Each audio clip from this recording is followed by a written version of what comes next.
Hello, sports history fans. I'm Joe Zagorski with the podcast Pro Football in the 1970s.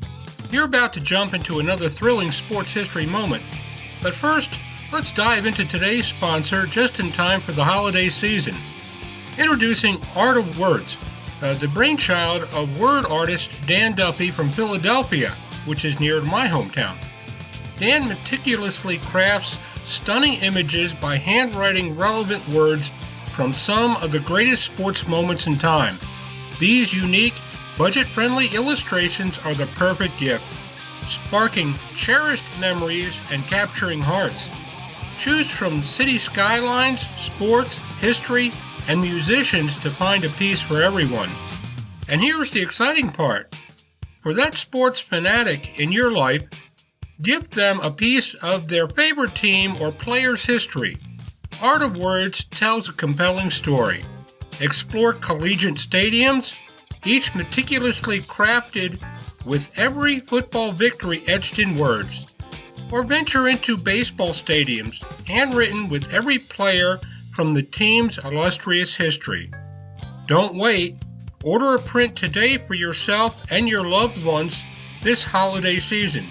Transform your wall into a gallery of captivating art and surprise your family and friends with a print of their own. Use the code SHN15 at artofwords.com for a 15% discount on your order in November and December. Visit Art of Words, where words magically transform into stunning art, evoking cherished memories and touching the hearts of those you care about. Again, use the code SHN15 for 15% off at artofwords.com. Happy holidays. This podcast is part of the Sports History Network, your headquarters for the yesteryear of your favorite sport. You can learn more at sportshistorynetwork.com. Hello, Old Sports, and welcome to the Hello, Old Sports podcast on the Sports History Network. Joined by Andrew Newman, I am your co-host, Dan Newman, and we'd like to thank you for yet again joining us for another fun episode of Hello, Old Sports. And you can check us out on Facebook at Hello, Old Sports Podcast. You can email the show at hellooldsports@gmail.com. We'd love to hear from you. You can always, of course, rate and review us on your podcast listening app of choice. And we love to hear from our listeners. And we do hear from you every once in a while. You can also contact us through the Sports History Network website and, feedback, ideas for different episodes, things you'd like to hear. We've taken some suggestions in the past and use those to put episodes together. So it's always nice to hear who's out there, hear from our listeners and all of that good stuff. Andrew, how are you doing tonight? I'm doing well, Dan. I've had some rough luck the last few weeks with weather and with football and with weather at football. I've had a couple of Army games that I've been to where it has been pouring and in one of those cases freezing. So I'm looking to journey back to some happier times, which, as I will bring up, even though we're going to talk about baseball, football for me is entwined in that in a way that when we get into this topic, I'll make some sense of.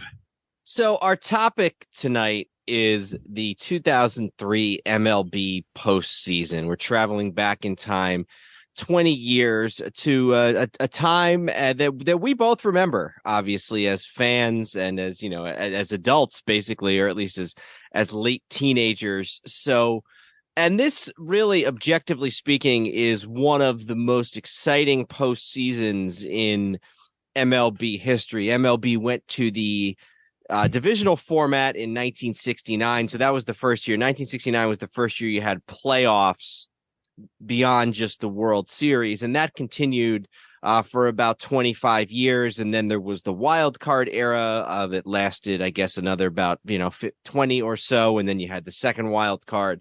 And then just very recently, you have all these new teams. You now have got 3 wild cards in each league and buys, and chances are they'll be expanding again. And who would have thought that we would look back on an 8-team MLB playoffs as a simpler time? But sure enough, we do. And you hear talk about the 1986 postseason with epic series between the Red Sox and the Angels, and between the Mets and the Astros, and then obviously the great Met Red Sox World Series of 1986, 7-game Met victory. I think that this is probably close to, if not tied with that, as maybe the best MLB postseason of all time. You have the Cubs and Red Sox both losing, both being 5 outs away from a World Series berth and losing in epic fashion. You have the Marlins with the oldest World Series winning manager in history coming out of nowhere to beat the mighty Yankees in a World Series. You have Barry Bonds playing in the last postseason series, in the last postseason games of his career. So there's really just so many stories here. And as we come upon October, as we come upon the baseball postseason and the 20-year anniversary of this great epic postseason, we thought it would be something that it would be good to go back and look back on for a little while here tonight. Yeah, and if you think about it, it doesn't work out totally for me, but the from 01 to 04, 01, 03, and 04 were all in their own ways 3 of the most memorable postseasons of all time. So maybe that's why 03 maybe doesn't get to do its worth. And I think also that the World Series, when we talk about it, I think is better than people remember. And although the World Series, while I think, as we'll get to, it's better than maybe people remember, it didn't have an epic, thrilling end. It didn't go 7 games. I think maybe that hurts it in some people's eye. But the thing I will say, when we talked about 1986 and we talked about the playoffs and everything, or 86 in sports a few years ago, at the end of talking about the Bill Buckner game, I said, is this the most famous baseball game of all time? And I think we both kind of agreed that it is. There are going to be 2 games that we talk about here, both of which happened within 48 hours of each other, that I don't want to say they're 2 and 3, but it's very hard to not include them in the top 5 of at least the TV era, certainly the top 10. I guess that's a possible episode, although it's hard to quantify most famous, but there are 2 parts of this that there are 2 games that we're going to talk about that are the blank game, the so-and-so game. There's 2 of them in a 4-day span, or in a 3-day span here. So, there's a lot to unpack. And as I mentioned at the beginning, this is also a lot of what we do was either spans eras or was way before I was born, or, includes things that maybe I was too young to remember. It's rare we do a thing that's exclusively focused on something I remember, like watching live, being old enough to understand it. It's even more rare. This is a time frame that we're going to talk about, this 3 or 4 weeks in October for me. I was a senior in high school. I was playing high school football. So I, in pretty vivid detail, remember pretty much where I was during each one of these games. So I'm not going to hammer it to people because I know it's not as interesting to them as it is to me, but there's a couple of things I'll mention. But there's, I was looking at kind of, as I was looking at the calendar of the games in this playoffs, and I was going, all right, so that Saturday was that, and we played this team that night, and then I got home in the 7th inning and watched it. Now, I would love to say, and bookending this was we were on a run to the state championship. And no, we were in the middle of a 4-game losing streak in October. So we're not going to discuss a win during my conversation here, but I figured it's at least worth, it's some color, which will endear myself to the viewer. So with that, we're not really going to get into anything about your personal experience. We'll just get right into it. Yeah, I don't have a ton of personal experience from this one other than being in Boston and being a college student in Boston during this series and sort of being privy to the rivalry. I have a couple of couple of stories that I tell. My biggest recollection is a couple nights, one night in particular, being on the phone. And it must have been like an off day or something, or I don't even remember what it was, but there was no game going on either at that time, or maybe it was over. Maybe it was a day game, 4:00 game or something. Walking down the street on the phone and not even realizing that I had thrown a Yankee jacket on, to go outside, and getting the middle finger from a couple of people, probably just one. I don't want to overstate it, but at least one person flipping me off and not realizing why they were doing it until afterwards, like, oh, I got a Yankee jacket on. So this was there were a couple. It's nice to know for once. This was the beginning. When we get to that Yankee Red Sox thing, we'll get to it. And we'll talk a little bit about what that was for the rivalry. I guess maybe first things first, maybe we should just give a quick overview of kind of who the teams were and where they were coming from. So in the National League, you had the 101 win Atlanta Braves, and these were sort of very much still the what you would maybe think of as the 90s Braves.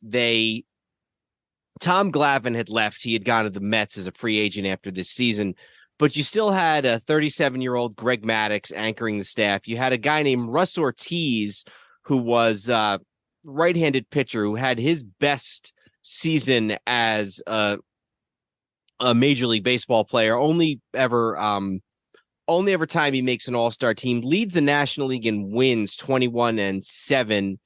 And I remember talking to people that season, friends of mine, thinking that he was a legitimate Cy Young contender, Russ Ortiz. And I mentioned, Mike, that Tom Glavine was gone. The closer on this team was actually John Smoltz.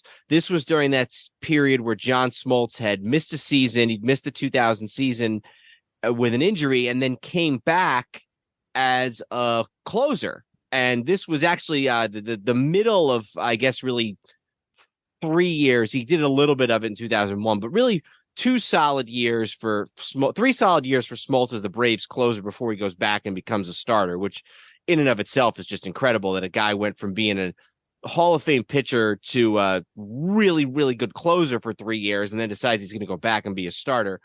And then the offense for the Braves, Chipper Jones is still there. He's actually not playing third base this year. He's moved to left field because they brought in Vinny Castilla. Andrew Jones is still there, and Gary Sheffield is the right fielder, and Sheffield leads the team with a .330 batting average and has 39 home runs. Javi Lopez, at 32 years of age, has 43 home runs. So that's the Braves. Their opponent is the wild card winning Florida Marlins, who we'll talk about. Oh, no, you're right. I'm sorry. You're right. No, they can't play the Marlins. Even though the Marlins are the wild card, their opponent is the Chicago Cubs, who actually, despite being the NL Central winner, actually have a three-game worse winning record than the Marlins do in that year. 88 wins. They're managed by Dusty Baker, who had been the manager of the San Francisco Giants the year before when they lost the World Series in 7 games to the Angels. But Baker doesn't get along with Giants management. They let him leave at the end of the year, so he goes and signs as the new manager of the Cubs, and they're the NL Central winners with an 88-74 record. They match up against the San Francisco Giants, who are fresh off of a loss to the like I said, to the Angels in the World Series. They have their manager replacing Baker is Moises Alou.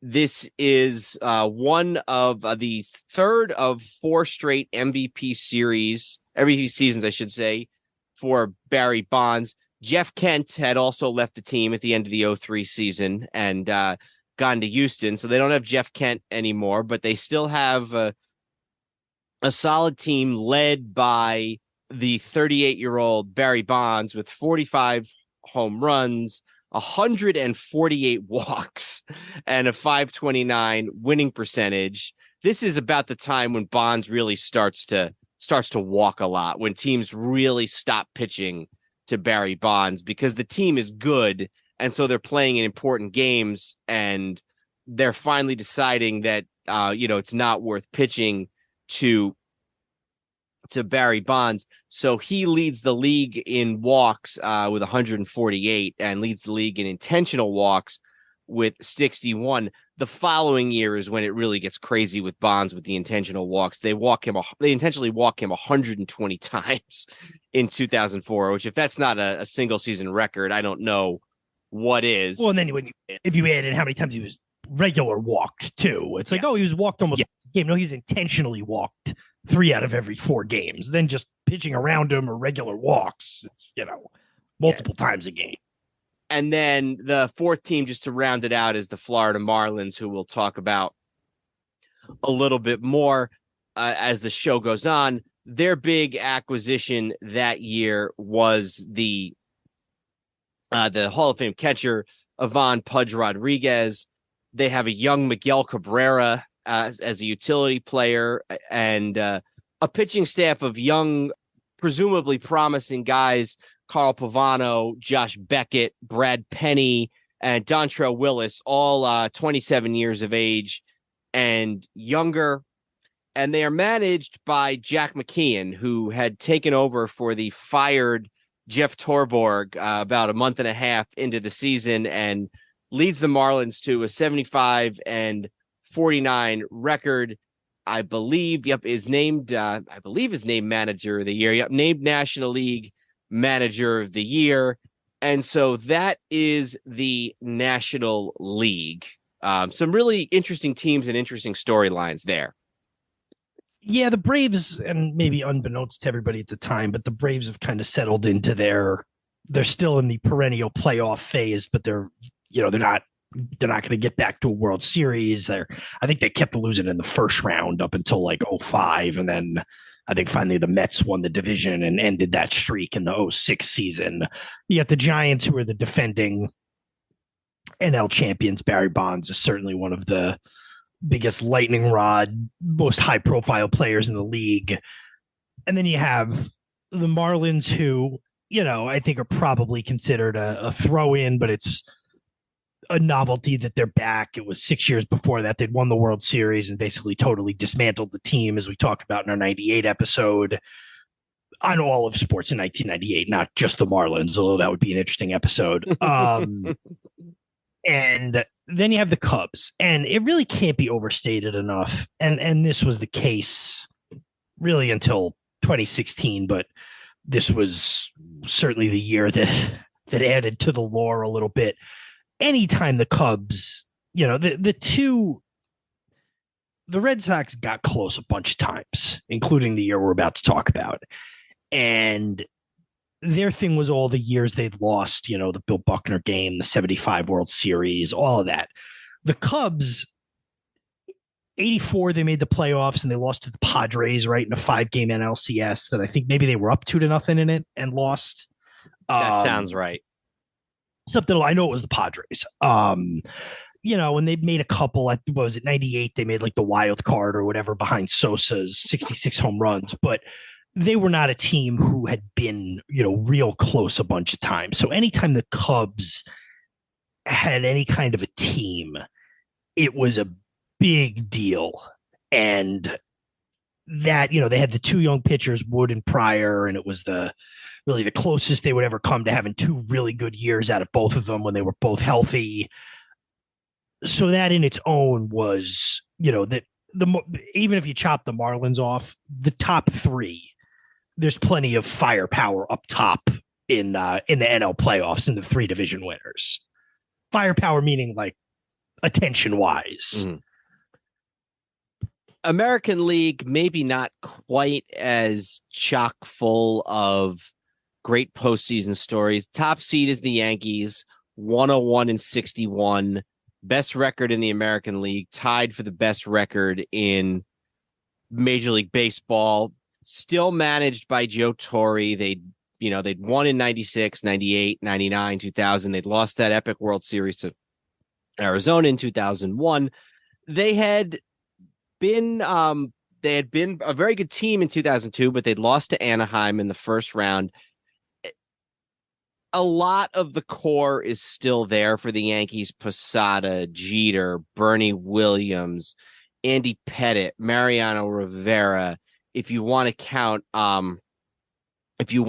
Mike Roger Clemens as part of the core, you can. This is really probably the most fun Yankee pitching staff in a long time because Clemens is still there, Pettitte's still there. They've got Mike Mussina, in his third year with the team. Plus, the year before, they brought David Wells back after 3 years. I guess it would have been 3 years away from the team. So the starting rotation that year is Mussina, Wells, Clemens, and Pettitte, which is pretty cool. Rivera's still the closer, pitching as well as ever. 40 saves with a 1.66 ERA. But then they'd started to bring in some of these newer guys. They had signed Hideki Matsui out of Japan in the beginning of the 2002 season. They had brought in Jason Giambi as a free agent from the Oakland A's, and he has a really solid season for them in 2002 with 41 home runs, 107 RBIs, both of which are tops on the team. So they're not the same sort of gritty, gutty Yankees of the O'Neill, Tino, Brocious era, but they're also not the just full of mercenary, big name talent team that they would become in the next several years. Yeah, and you had some new blood in there, Giambi, Matsui, specifically Soriano, who had really, I know he was on the team in 2001, but he'd really kind of taken over the mantle as what a lot of people considered, he's going to be the next great player. He had 38 home runs in this season. The fifth starter you forgot to mention was Jeff Weaver, who's going to come up a few times later on in this. They had traded for him in 2002. So quite a big drop off between the fourth starter and the fifth starter there. So they're the number 1 seed. The number 2 seed is the Moneyball Athletics. The year before is the year that book and the movie is written about, the 2002 team, but it's still very much that same mold. It's Mulder, Hudson, and Zito. It's Miguel Tejada, and they, continue pulling up their roster here just to get everything. But they, once again, they win the American League West. At this point, they've, 2001, they had that wild card series against the Yankees where they blew the 2-0 lead. 2002, they lost to the Twins in the divisional round. So they're starting to get their reputation as a team that, is really well put together and is doing more with less, but has a hard time come postseason. And that's really not a thing they ever shook, if we're being honest. Yeah, I don't think they ever won a postseason series, did they, in that era? I'm pretty sure they didn't. Maybe not in that era, no. But so just for the they had Mulder went 16, Hudson went 16-7 with a 2.7. Zito went 14-12 with a 3.3. Mulder went 15-9 with a 3.13. And then for good measure, Ted Lilly, whose ERA was a full runner, so higher, he won 12 games as well. So they had 4 starters who won more than 10 games and 3 of them who won right around 15. 2002 had been the really good year for Mark Mulder. That was when he was a 23-win pitcher and won the Cy Young Award. But yeah, he's very good. They're all good, solid pitchers. They have a good closer in Keith Folk, who I'll talk a little bit more about in a minute. And they've got some of these, high on base, low strikeout guys that you see depicted in Moneyball, Scott Hatterberg and Terrence Long, guys you wouldn't maybe think about as big time contributors to a playoff team, a contending team, but that's the kind of guys they're going with. And in addition, 2002 had really been their good year, and I think that's probably why the book was written about them. They had in 2002 not just the Cy Young winner and Barry Zito, they also had the MVP and the shortstop Miguel Tejada, who had hit 308 the year before with 131 RBIs, playing in every single game. Tejada, for everything else he is also just a horse. He plays, starting in 99, here, and this crosses over into some of his time in Baltimore. Here's his games played: 159, 160, and then 162, 162, 162, 162, 162, 162. He does not miss a game 6 seasons in a row, and then he almost only misses 2 total in the 3 seasons before that. So that's the A's. Their opponent in the first round is the Red Sox. This is the first Red Sox playoff team since 99, when they had gotten beaten by the Yankees. And they had gone through some changes in the organization. And I remember this being in Boston. The biggest thing is that in late 2001, they had sold the team to a group led by John Henry. Satan. I'm sorry? Did you say Satan? Satan. Yeah. John Henry, who had actually been a minority owner in the Yankees in the early to mid 90s, and then had actually owned the Florida Marlins for a few years. And he had sold the Marlins to Jeffrey Loria, who had owned the Expos, and the Expos ended up being, nobody wanted the Expos, so they end up going under the auspices of being owned by Major League Baseball, and then they end up being sold to the Lerners and moving to DC and all that type of thing. So new ownership for the Red Sox starting in the 2002 season. So real quick, as you mentioned Jeffrey Loria, I've probably told this story on previous episodes, but just to show how much of an idiot I am, for years I thought that was the same guy who owned the Eagles, Jeffrey Loria. So anytime people would bring up the owner of the Eagles, I would say something to the effect of like, yeah, great, great job he did with the Marlins down there. And nobody ever corrected me on it, but I was really showing my rear end on that. This Red Sox team, and as we'll talk about later, I spent some time watching a game of theirs from this era, and you forget almost how burned. I'll just spoiler alert. I think these 2 years, the 03 and 04 seasons, are the height of the Yankees-Red Sox rivalry, going all the way back. I think it's the pinnacle that the Yankees-Red Sox rivalry achieved. And as I'm looking at this roster of the 03 Red Sox, and as I was watching part of this game last night, every guy who came up, I was like, oh, this effing guy, I can't stand this guy. And that's how I realized it's like for every time, Jason, and I'm not even talking about Manny and Ortiz. I mean, that goes without saying, but like Trot Nixon comes up and I'm like, oh, this guy, Jason Varitek. Like looking at this roster here and I see the name Doug Mirabelli. Doug Mirabelli shouldn't make me mad, but it does. So like that just kind of shows you how like the fever pitch of that rivalry at the time. But the larger point is this is the team. You know how when we talk about the boy, and I'm not equating the two, but you know how when we talk about the boys of summer Dodgers, I mean, like the 41 team, there's a couple of guys, but it's not really that team yet. Mm-hmm. But by 47, it's like, or maybe 47, but by like 49, it's that team rather.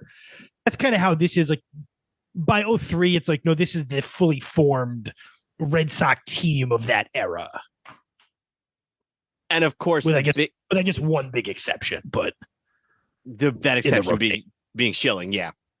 And that's part of the story is that after they lose in 03, they bring in Schilling for the 04 season. The big acquisition in the 03 season, off season, was obviously David Ortiz, who he'd come up in the Seattle organization, but then had spent parts of 6 seasons with the Minnesota Twins, had not been a particularly good player, had never been more than a sort of a 20 home runs, 272 the year before. In fact, it's a famous story now among Red Sox fans, but when they signed him in 2003, he was expected to sort of compete for the left-handed DH job with Jeremy Giambi, which in retrospect, for a guy who's now a Hall of Famer, that's crazy. And the guy's, he's not young either. He's 27 years of age. I think one of my first memories of Ortiz, and because I was aware of Ortiz, but I kind of, you didn't think of him necessarily in 03 as being like this superstar of the Red Sox. That came in 04. But in 03, he was just a good player. I doubt he was an all-star in 03. No, it was not an all-star in 03. And I just remember watching a Yankee Red Sox playoff game with a friend of mine. And for whatever reason, this guy, he was not a Yankee fan. He didn't like Ortiz, and Ortiz hit a single. And the guy I was watching the game with goes, "It'll take a triple to score him. He's so slow." So he was not a big Ortiz fan. So that's the Red Sox. We talked about the A's. We talked about the Yankees. The only other team there is the Minnesota Twins. Probably of all the teams, maybe in both leagues, kind of the least going on there, and probably the one who has the least is the least competitive in the playoffs. They are in the midst of 3 straight AL Central championships, 2002, 2003, 2004, all 90-plus win seasons. Their manager is Ron Gardenhire, who had taken over in 2002 for Tom Kelly. Tom Kelly, who'd been their manager going all the way back to the 80s and their World Series teams. But, I don't know. I don't know how much there is to say really about these Twins team. They had actually made it to the ALCS the year before and played A's. They beat the A's in 02, and then they the Angels had upset the Yankees, so it was an Angels Twins ALCS. Pitching is unspectacular. Brad Radke is the ace. They have a 38-year-old Kenny Rogers who Kenny Rogers who still sticks around for that'd be a good episode just to talk about. Pitched in the 06 World Series. Pitched in the got accused of throwing doctored balls. There's just so many. Kenny Rogers is one of those guys, from being a teammate of Nolan Ryan in the 90s to then being the starting pitcher in the 96 World Series Game 4 that the Yankees won in epic fashion, no thanks to him. Then he goes to the Mets and he gives up a walk with the bases loaded in the 99 NLCS to win the game for the Braves. And then he goes to the Twins, and then I'm missing something in between. I think he's on Oakland somewhere in there too, probably. And then he goes to Detroit, like you said. So I always think that sometimes that would be a good episode, is to just kind of look at one of these journeyman guys and talk about all the various storylines they were a part of. So that's the Twins. Torrey Hunter is in the midst of winning his 10 Gold Gloves or whatever it is in a row. They have young guys, some of the guys who'd be part of the team later, Justin Morneau, Michael Kadire, those type of guys, who Michael Kadire, I believe, sucks. My favorite story. I went and saw them play. I was in college in Philadelphia in 2007, and I was working at school, and we had 4th of July off, and 4th of July was just a Wednesday that year. So you always get screwed when it's just a Wednesday because you don't get to connect it to a holiday. Or a weekend, rather. And I was like, you know what? I don't have anything to do that day. Nobody's around. I'll drive up, go to the Yankee game. So I drove up and went to the Yankee game. This would have been one of my last times at the old stadium, come to think of it, because it was 07. I definitely wasn't the last, because I went to at least one game the next year, but it was one of the last times I was at the old stadium. And a guy sitting behind me all game, and the Yankees aren't playing that well against the Twins, and he's not yelling. I hadn't heard him talk all game. And then one time Michael Kadire comes up and he just goes, "Michael Kadire sucks." And that's the only thing he said all game.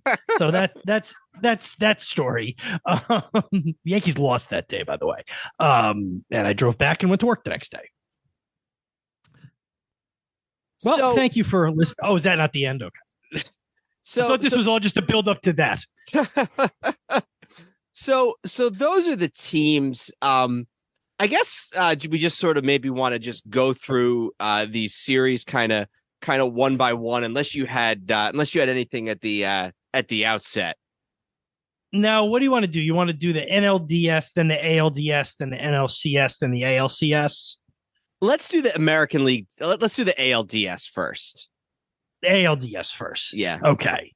So we're talking about, just to recap, we're talking about the Yankees against the Twins and the A's against the Red Sox. And I guess, to be fair, we really ought to start with the Yankees and the Twins, just because that's the least compelling of the games, and we should get that out of the way, should we not? I think we should. Yankees lose 3-1 in the first game. Musina gets the start. They're down the whole game. They never lead LaTroy Hawkins is the winning pitcher for the Twins, but he is not the starting pitcher. He gets the win because Johan Santana, as the starter, he only goes 4 innings. Yankees don't get much in that game, but then they recover really well. They win game 2 by a 4-1 score behind a very solid pitching performance from Andy Pettitte. The following game, game 3 in Minnesota, it's Roger Clemens' turn. He pitches well, gets a 3-1 victory over Minnesota, and then for a third straight game, the Twins manage only 1 run, 8-1 victory for the Yankees in that game behind an excellent pitching performance from David Wells. The Yankees are getting good pitching. They're getting good offense, not amazing offense, but they're getting good offense from Derek Jeter, who hits 429 in the series. Jeter, who had kind of an interesting year. First of all, he got hurt on opening day against Toronto when he slid. I believe he slid back into third base and his shoulder hit the Braves third baseman in the leg. That's right. He injured his shoulder badly and missed a couple of months at the very beginning of the opening of the season. Like I said, it was opening day. He got hurt. Then in Toronto, exactly. Then he was named captain of the team midway through the year. They didn't let Joe Torre know beforehand that they were going to name Jeter the captain. They just named him the captain. I guess with some of those guys being gone, O'Neill and Tino and some of those guys, they felt like it was the right time, although Bernie Williams at this point has been around for over a decade. And then this was also during that time period where Steinbrenner had publicly criticized Jeter for his nightlife, for being out and socializing too much, and sort of in the typical Steinbrenner way, kind of mused about whether or not that was impacting Jeter's ability to perform on the field. So it had been sort of an up and down year for Jeter, but as the ALDS dawns, he's looking good. Yep, I'll give my one memory of this series that's anything significant. That game 1 was a 1:00 game. And that was rare for the Yankees back then, but you had the Red Sox involved and you had the Cubs involved. So the Yankees got kind of even billing with those teams during this playoff run. So they played an early game against the Twins, the first game of the year. It was 1:00. And like I said, I was a senior in high school. So I got out before 8th period. So I actually got out at 12:53. So I sat in my car during 8th period and listened to the game. And then we had football practice, but football practice didn't start till 3. Between 2 and 3, we had an hour of basically weightlifting we had to go do. So what I did is I took my jock strap, threw it under the driver's seat in my 1988 Ford Taurus, told the coaches I couldn't find my cup and I had to go look for it, and spent an hour looking for that cup with the radio on in the parking lot of my high school, only to come back in, they listened to the game, only to come back in time to get dressed for practice and have the coach ask me how the Yankees were doing. So that was, because remember, this is 03. I didn't have a cell phone. And if I did, it wouldn't have been able to tell me what the score of the Yankee game was unless I called somebody and asked them. So that was my solution for that game. But yeah,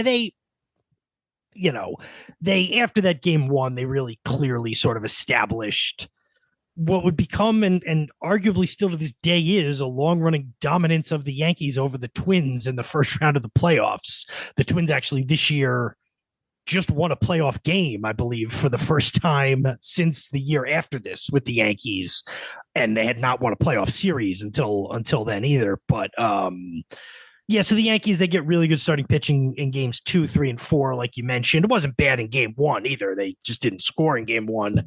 So, of the 4 of these series, really the one that's the least to get into, but kind of significant for the Yankees, that 02 was the first year they made significant changes to their core that won all those championships. And then they got bounced in the first round of the playoffs that year to the Angels. So this was kind of seen as a significant step of like, oh, this sort of new construction can have some success in the postseason. Or so we thought. Yeah, I think that's exactly it. The other series is a little more interesting. It goes 5 games. Game 1, the Athletics defeat the Red Sox in 12 innings by a 5-4 score. And they win it in the 12th inning when the catcher, Ramon Hernandez, lays down a 2-out bases-loaded bunt single that scores the runner from third base. So I don't know if that's the only time a game has ever ended, or a playoff game has ever ended, on a bases-loaded bunt single by a catcher, but if nothing else, it's probably pretty rare. It's probably the only one that they have moving images of, especially in color, you could say. Because, I mean, it would not shock me if that happened in 1911 or something like that, but certainly not anytime post-World War I. A's win again in Game 2, 5-1. These two games are in Oakland, by the way. These 2 games are at Oakland, yes. So then they come back to Fenway. They get another extra inning game, an 11 inning win for the Red Sox over the A's. This is an interesting little story here. The Red Sox score on 3 errors in the bottom of the second, but managed to still win the game eventually. Or Oakland ties it up, and then I don't know what inning this is, but with the game tied, Miguel Tejada gets obstruction. Fielder obstruction gets called by the third baseman, Bill Miller. But after the obstruction is called, there's no time out called by the umpire, which allows this must have been in the sixth inning, because this is when Oakland gets their 1 run. And this is but not realizing that the interference call doesn't mean that the game is stopped, that play is stopped. Tejada stops running. He gets tagged out. The game then goes to extra innings, and Trot Nixon hits a 2-run walk-off home run off of Rich Harden of the Athletics. Something interesting here, and this is from Wikipedia, but it makes sense. The A's had beaten the Red Sox in 10 straight playoff games. That it included sweeps in 1988 and 1990 in the ALCS, and then the first two games of this series. One thing that's worth noting, prior to Game 3, the first baseman in his first year with the Red Sox, Kevin Millar, had said that the team needed to mix things up. They needed some sort of a jolt. So he tries to convince all of his teammates to shave their heads before the game. 15 of them do it. And that's maybe, I don't know, part of what motivates them to make it to the next game, to rally and win Game 3. And kind of funny because they became known famously for the exact opposite the next year. But, you think about, they were in the 12th inning, down 2-0 in the series. So they almost got swept, and they not only win that game, they then, I guess if we kind of lends itself to Game 4, they have to have a comeback. They're down to their last 2 turns at bat in Game 4, down only by 1 run. Yeah, so Game 4, it's a back and forth game, although they are down 4-3 going into the bottom of the 8th inning. And the closer for Oakland is in the game in the 8th inning, and he gives up a 1-out double to Nomar Garciaparra, then a 2-out single to Manny, and then they both score on a David Ortiz double to give the Red Sox the lead in the bottom of the 8th, and then they close it out in the top of the 9th.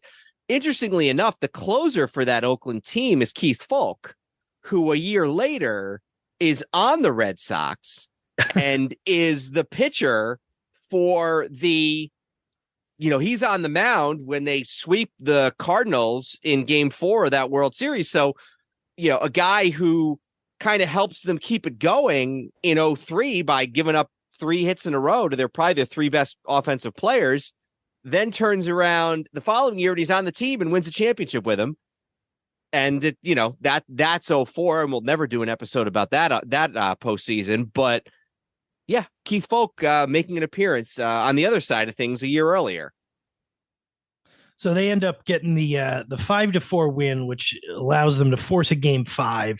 So they're flying back cross country to Oakland to play game 5. It's Pedro Martinez against Barry Zito. The A's have an early 1-0 lead, and then in the 6th inning, the Red Sox get home runs from Jason Varitek and Manny Ramirez. Ramirez's was a 3-run home run, which made it 4-1. The A's managed to score a run in the 6th to cut it to 4-2. They get it to 4-3 in the 8th. They have the bases loaded in the 9th inning, 3 straight walks to load the bases, but Terrence Long strikes out to end the game. So the Red Sox win. They come back from down 2-0. The A's, for the second time in 3 years, blow a 2-0 lead in the divisional series. Opposite. Never mind. The Yankees, they blew a 2-0 lead in 01 too. To the Yankees, yeah. Yeah, that's what I meant. Yeah. This is a little better because they in 01 they won the first 2 games in the Bronx and lost games 3 and 4 in Oakland. But so they lose the game. It's weird. Sometimes you can get like the original ESPN articles like still live on the ESPN website. So I have the ESPN.com like game recap that was posted, and it talks from October 7th of 2003. The drenched in champagne and relief, several Red Sox players practically floated back onto the field. They basked in delirious cheers from a rowdy band of Boston fans, enjoying a celebration they rarely get. And I guess if you think about it at this point, was the 86 ALC, or no, 99 they won in the DS. I was going to say that when was the last time they won a playoff series? Would have been the 99 DS. But before that would have been the 86 ALCS, wouldn't it have been? Yeah, because they didn't win in 95. They lost to Cleveland in 95. Did. Yeah. And then on the flip side, it said the second graph in this article says, and in the home clubhouse, the Oakland Athletics wondered whether they're mired in the early stages of baseball's next great curse. I don't know if it's a curse. Whatever they thought they were mired in the early stages of was correct. Yeah, they were mired in the early stages of a 20-year epic that would end with them moving to Las Vegas in about 2025.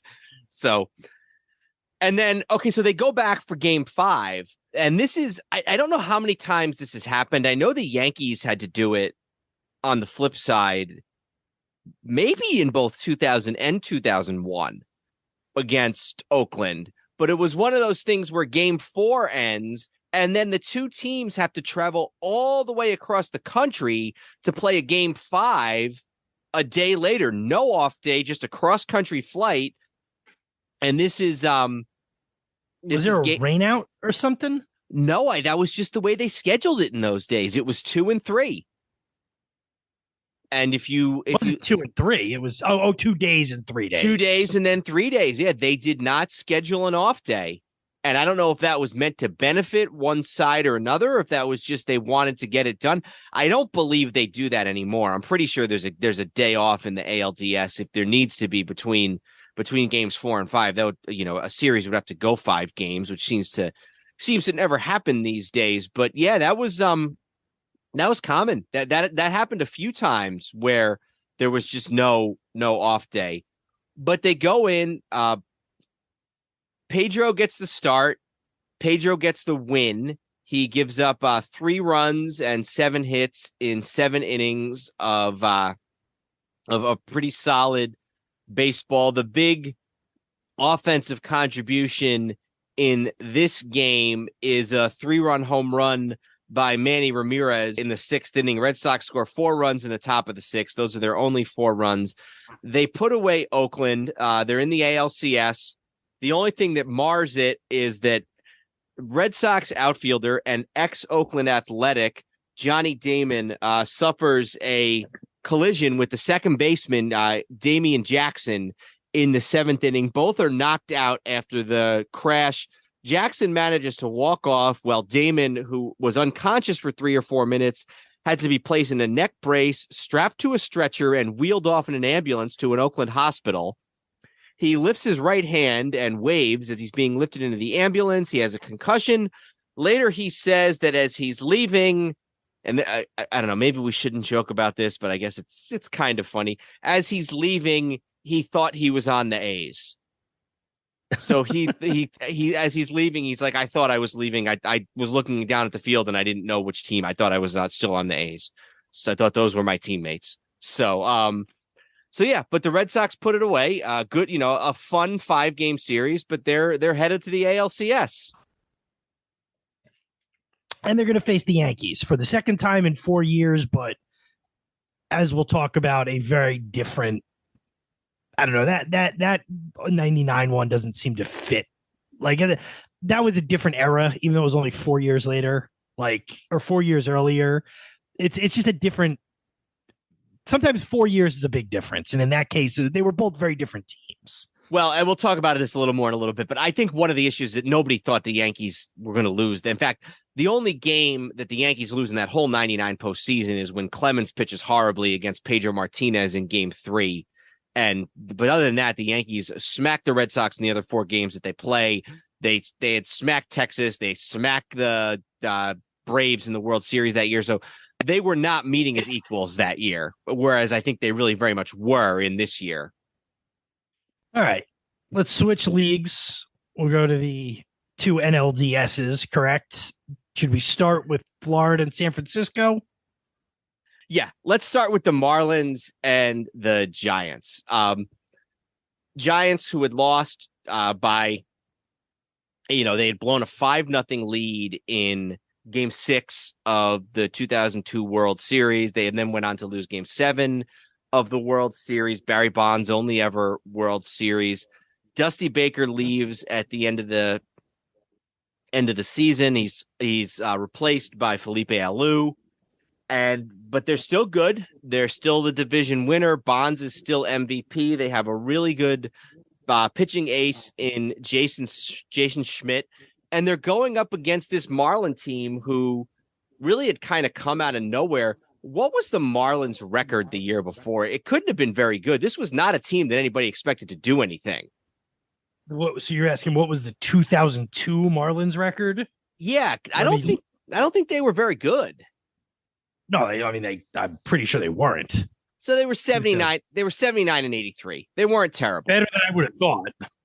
But, Jeff Torborg in 2003 gets fired mid-season, or not even mid-season. He gets fired in the first, month and a half.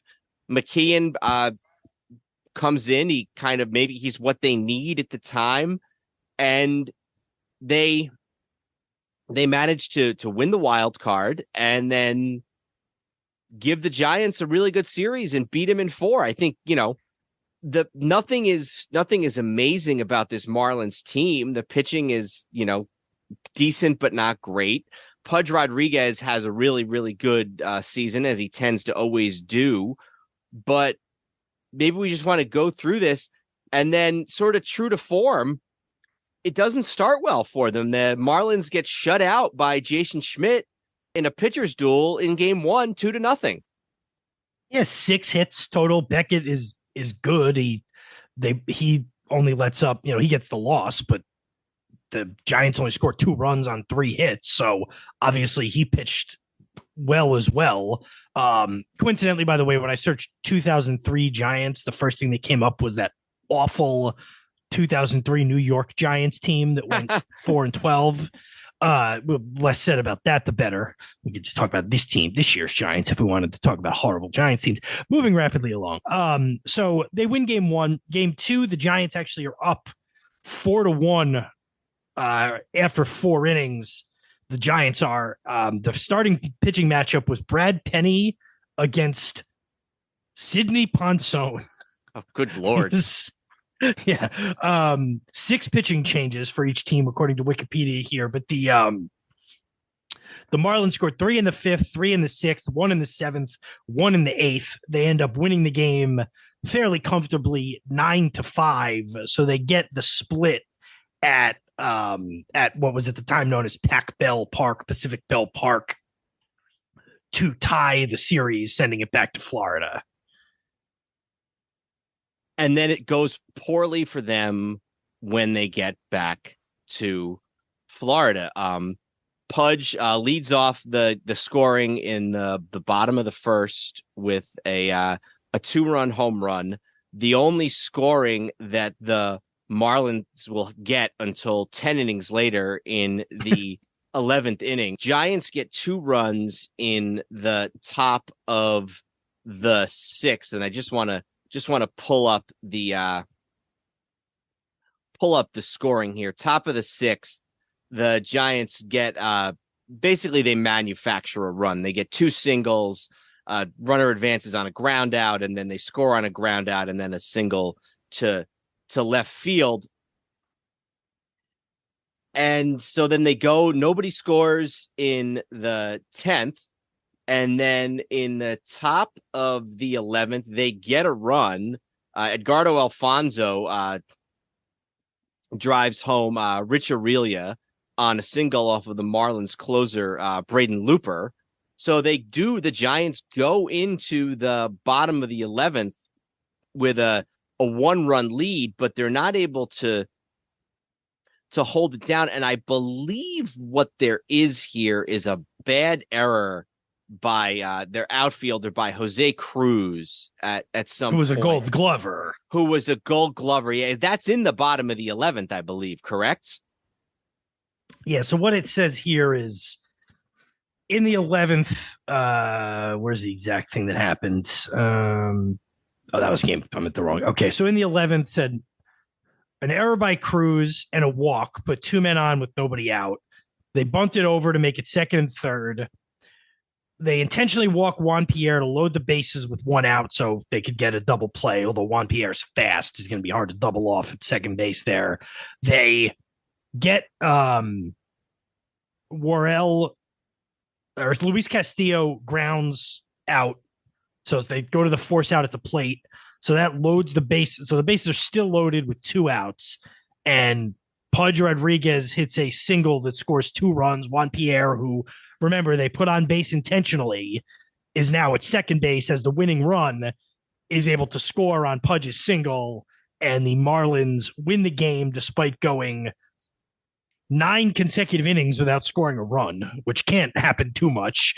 They win the game 4-3 and move themselves to within 1 game of advancing. And you have to remember, the Marlins have never lost a playoff series. Yeah, at this point. Yeah, absolutely. And for a while longer after this too. And I think the thing that needs to be pointed out here is that Pudge Rodriguez is having a really good series. He ends up with a 353 batting average with 6 RBIs. He drives in the winning runs in this game. And then in the following game, which we'll talk about in a minute, he makes he tags a runner out at the plate to bring the game to an end.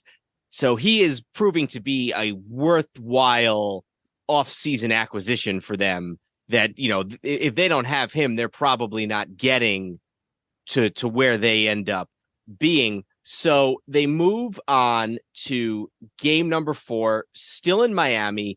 Dontrelle Willis, the sort of the phenom, 21-year-old, big, tall, starting pitching for the Marlins, goes up against Jerome Williams.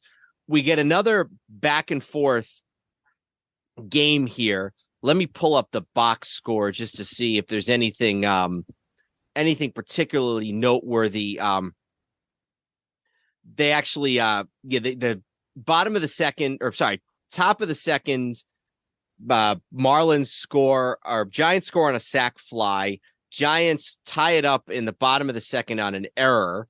Bottom of the third, Pudge doubles, RBI double, and then scores on the next batter when Derek Lee hits a single. So Pudge, to put the Marlins up 3-1 in that inning, he's already gotten an RBI and a run scored.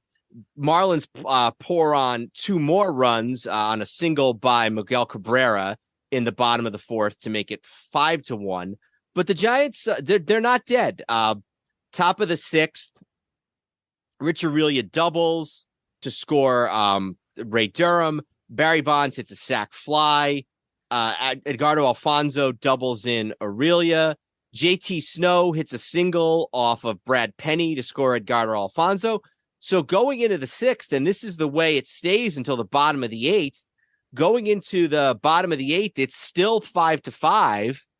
Marlins get another 2 runs in the bottom of the eighth. Miguel Cabrera, again, future Hall of Famer, hits a single. Pudge scores on an error by the pitcher, actually. A second run comes around to score. So it's 7-5 going into the bottom of the eighth. Still not done. The Marlins have Ugueth Urbina, all-star relief pitcher, in the game.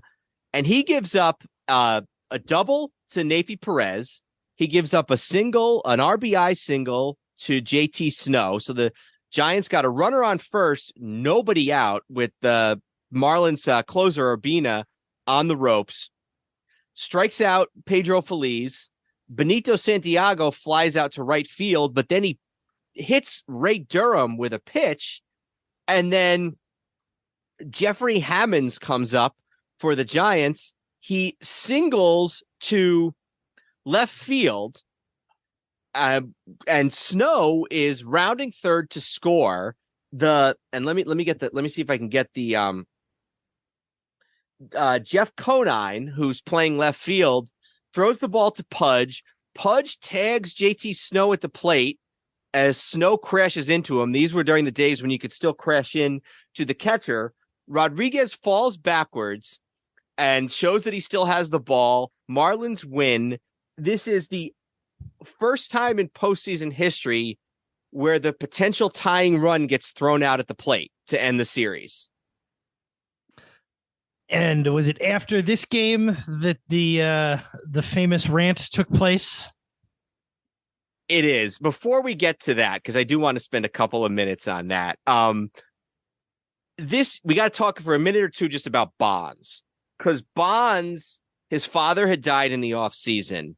And then and I don't remember this, but looking back, it seems right. Within a couple of weeks, the Balco story breaks. And the whole Bonds steroid thing really comes to light. So Bonds, who never will play in another World Series game, or never will play never will play in another postseason game. His father's passed away. He will never play in another postseason game. And then by late 2003, Jason Giambi goes in front of a grand jury, and he admits to having used performance-enhancing drugs that he got from Balco.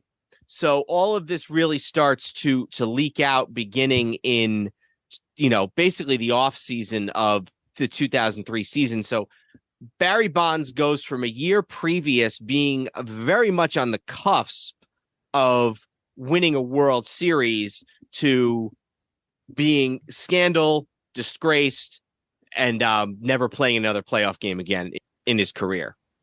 Yeah, and it's hard to believe that's another thing, that it seems like there was a lot more time in between, but pretty quickly after Barry Bonds retires, the Giants start winning World Series. But those aren't related. It's just, they're probably not unrelated, but it's not like correlated. But it seems like there was longer in between that than there was. But, it's hard to believe that really this all seemed like a totally different world than the team just 7 years later that won a World Series and won 2 more in 5 years.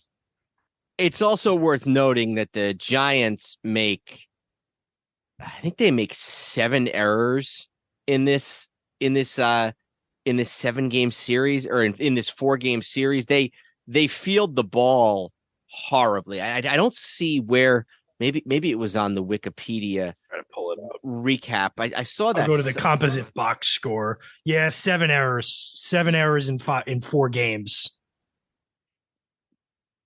And then the other thing we should just mention is this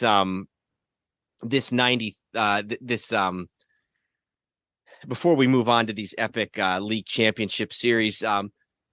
Well, we still have one more DS to get to as well. So we do. That's a good point. One that maybe won't take a ton of time, but Mad Dog Russo, who is the longtime co-host of the Mike and the Mad Dog show on WFAN in New York, which is sort of, considered, but by everybody, not just people from New York, sort of the gold standard for sports talk radio in this country, starting in the 90s. They've been on the air now for 15 years. One of the crazy things about Mad Dog that's always been very sort of weird and surprising and strange is that he was able to be a popular New York sports radio host for almost 20 years, despite the fact that he didn't root for any of the New York teams. He never really seemed to show any allegiance in one way or the other in the other sports. And in baseball, he hated the Yankees. He sort of tolerated the Mets, but the only reason he really found common cause with the Met fan was because they both hated the Yankees. He was a really huge San Francisco Giant baseball fan. And the reason for that is apparently when he was a kid, he was at a hotel in Philadelphia with his dad on a business trip or something. And the San Francisco Giants were there. Probably this is like early 70s, late 60s, early 70s. And he ran around and got autographs from all of the San Francisco Giant players and was this diehard San Francisco Giant fan, despite being a lifelong New Yorker who was doing sports talk in New York City. And part of sort of the recurring theme of the show every year or every couple of years was the San Francisco Giants suffering these heartbreaking losses either in the playoffs or just before. And 2002, they lost, they thought, like we talked about, up 3-2 in the World Series. And then in 2003, they lose to this Florida Marlin team. And he goes on this just sort of epic rant about what it's like to be a San Francisco Giant fan. Yeah, and isn't the big thing he just keeps saying, like, can you beat the Florida Marlins one time or something like that? So I'm not going to impersonate him here, but I'm just going to kind of read through this a little bit. He says, think about this for a second. If you're a Giant fan, just put yourself in my shoes. The Florida Marlins have been in existence for 10 years. They have done nothing. They had one great year in 97, and now they're having this magical run again, and both times at the expense of the Giants. I have been around for 50 years, not a thing. Twice this team out of nowhere has knocked us off. I'll give you another stat. The Giants have played 4 postseason games in Joe Robbie Stadium in the last 6 years, and they've lost every game in the last at bat. Every freaking game in that stupid ballpark, they've lost in the last at bat. Marlin fans are nowhere to be found, and now I can't win a game in that park in front of 65,000 people. And then I got the Yankees walking through the park in Minnesota, pounding the Twinks, Mariano pitching great, Clemens and Wells, who I hate, going out there and being great. Now I got to deal with the Yankees winning another championship, probably beating the Red Sox and Cubs along the way, and I'm out in the first round. And then this is where he gets a little kind of off. He goes, every single freaking year, I get myself juiced up for this stupid team, and at 43 years of age with 3 kids, enough already. I mean, when am I ever going to win a lousy freaking championship? One time, not 20, one lousy goddamn time. And then Russo, who never curses, goes, oh, bleep that GD. He goes, every single time, come on, would you please? Can you beat the Florida Marlins one time? And then he goes through all the various losses of, all the various losses that they've gone through throughout the years. 93 when they were, lost to the Braves in the Braves last year in the National League West. And he says, every year I'm sitting here and I'll be there on October 26th and they'll beat Dusty to annoy me, Dusty Baker. I'll be there October 26th and the Yankees will be parading down the Canyon of Heroes. And he goes, I don't care how many books I write, how many kids I have, how many awards I win. I don't care. I'll give it all back. And then he goes on to talk about how he's not getting any younger. And so he, he doesn't know what he's saying. He basically says, I will give back my 3 children if the Giants can win a championship, which they do 7 years later. But and 9 and 11. Yeah, and then they win again in 12 and they win again in 14, and they basically end up being the last dynasty, at least to date, in baseball. But yeah, that is the epic Mad Dog rant, which I listened to again a couple of times going into this. All right, should we do the last division series, because we're gonna need some time on the final.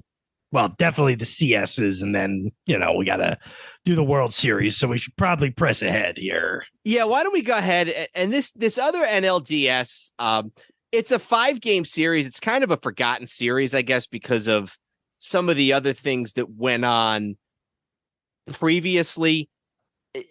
Even though it's a 5-game series, I feel like no game is particularly epic. Now, they're all 2-run games until game 5. I mean, yeah, they're good games, but they're not. I don't know. To me, there's nothing really. The Cubs do get their first road postseason victory in game 1. They beat Ortiz, who had been a Cy Young contender, like I said, 21 wins. 4-2 victory for Kerry Wood over Ortiz. Atlanta comes back and wins in game 2. Smoltz gets the win in relief. Yeah, every game is good, but no game is particularly epic. I think what's really just most surprising is you got this 100-win Brave team that's a perennial playoff powerhouse losing to a team that was 13 games worse than them in the regular season. Yeah, the Cubs had the worst record of the playoff teams in the NL. They actually only beat the Astros out by 1 game for the NL Central Division title. Mm-hmm. Game 5 back in Atlanta, the Braves win. Or excuse me, there's the only game that's not a 2-run game in the whole series. The Cubs are up 4-0 early. Never gets any closer than 4-1. They win 5-1. It is the first series win for the Cubs in a postseason since the 1908 World Series. So they win that series. Again, we are admittedly going a little fast over that, but there's, like you said, it's not a ton there, and obviously not a ton of personal recollections there for us, unlike the other 3 series that there's at least some kind of connection to.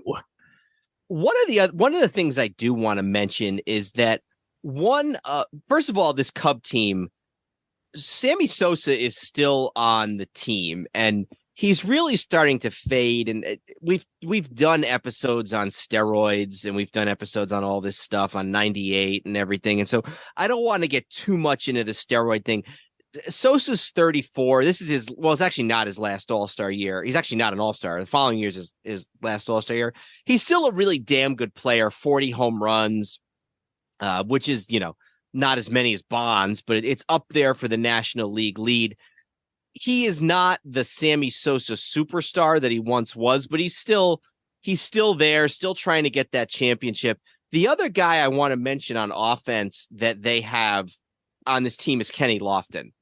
And I want to mention him for a very specific reason. This is during that time period where Kenny Lofton is basically playing on a different team every single season.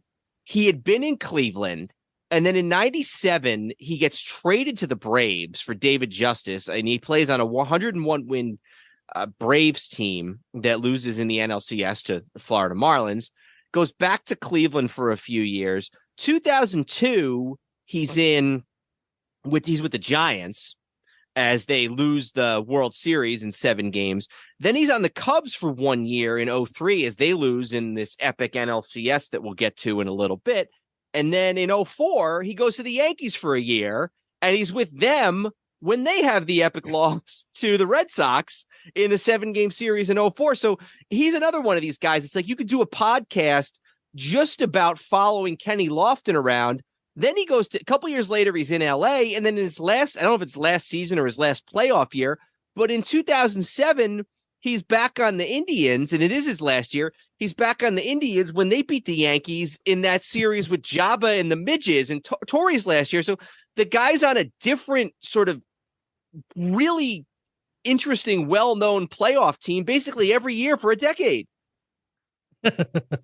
So let's talk just as we go into this here. So you got the Yankees and the Red Sox and the Cubs and the Marlins. And I don't know if it was renewed, whatever, but you started to hear a lot more about the Red Sox curse, whatever you want to call it.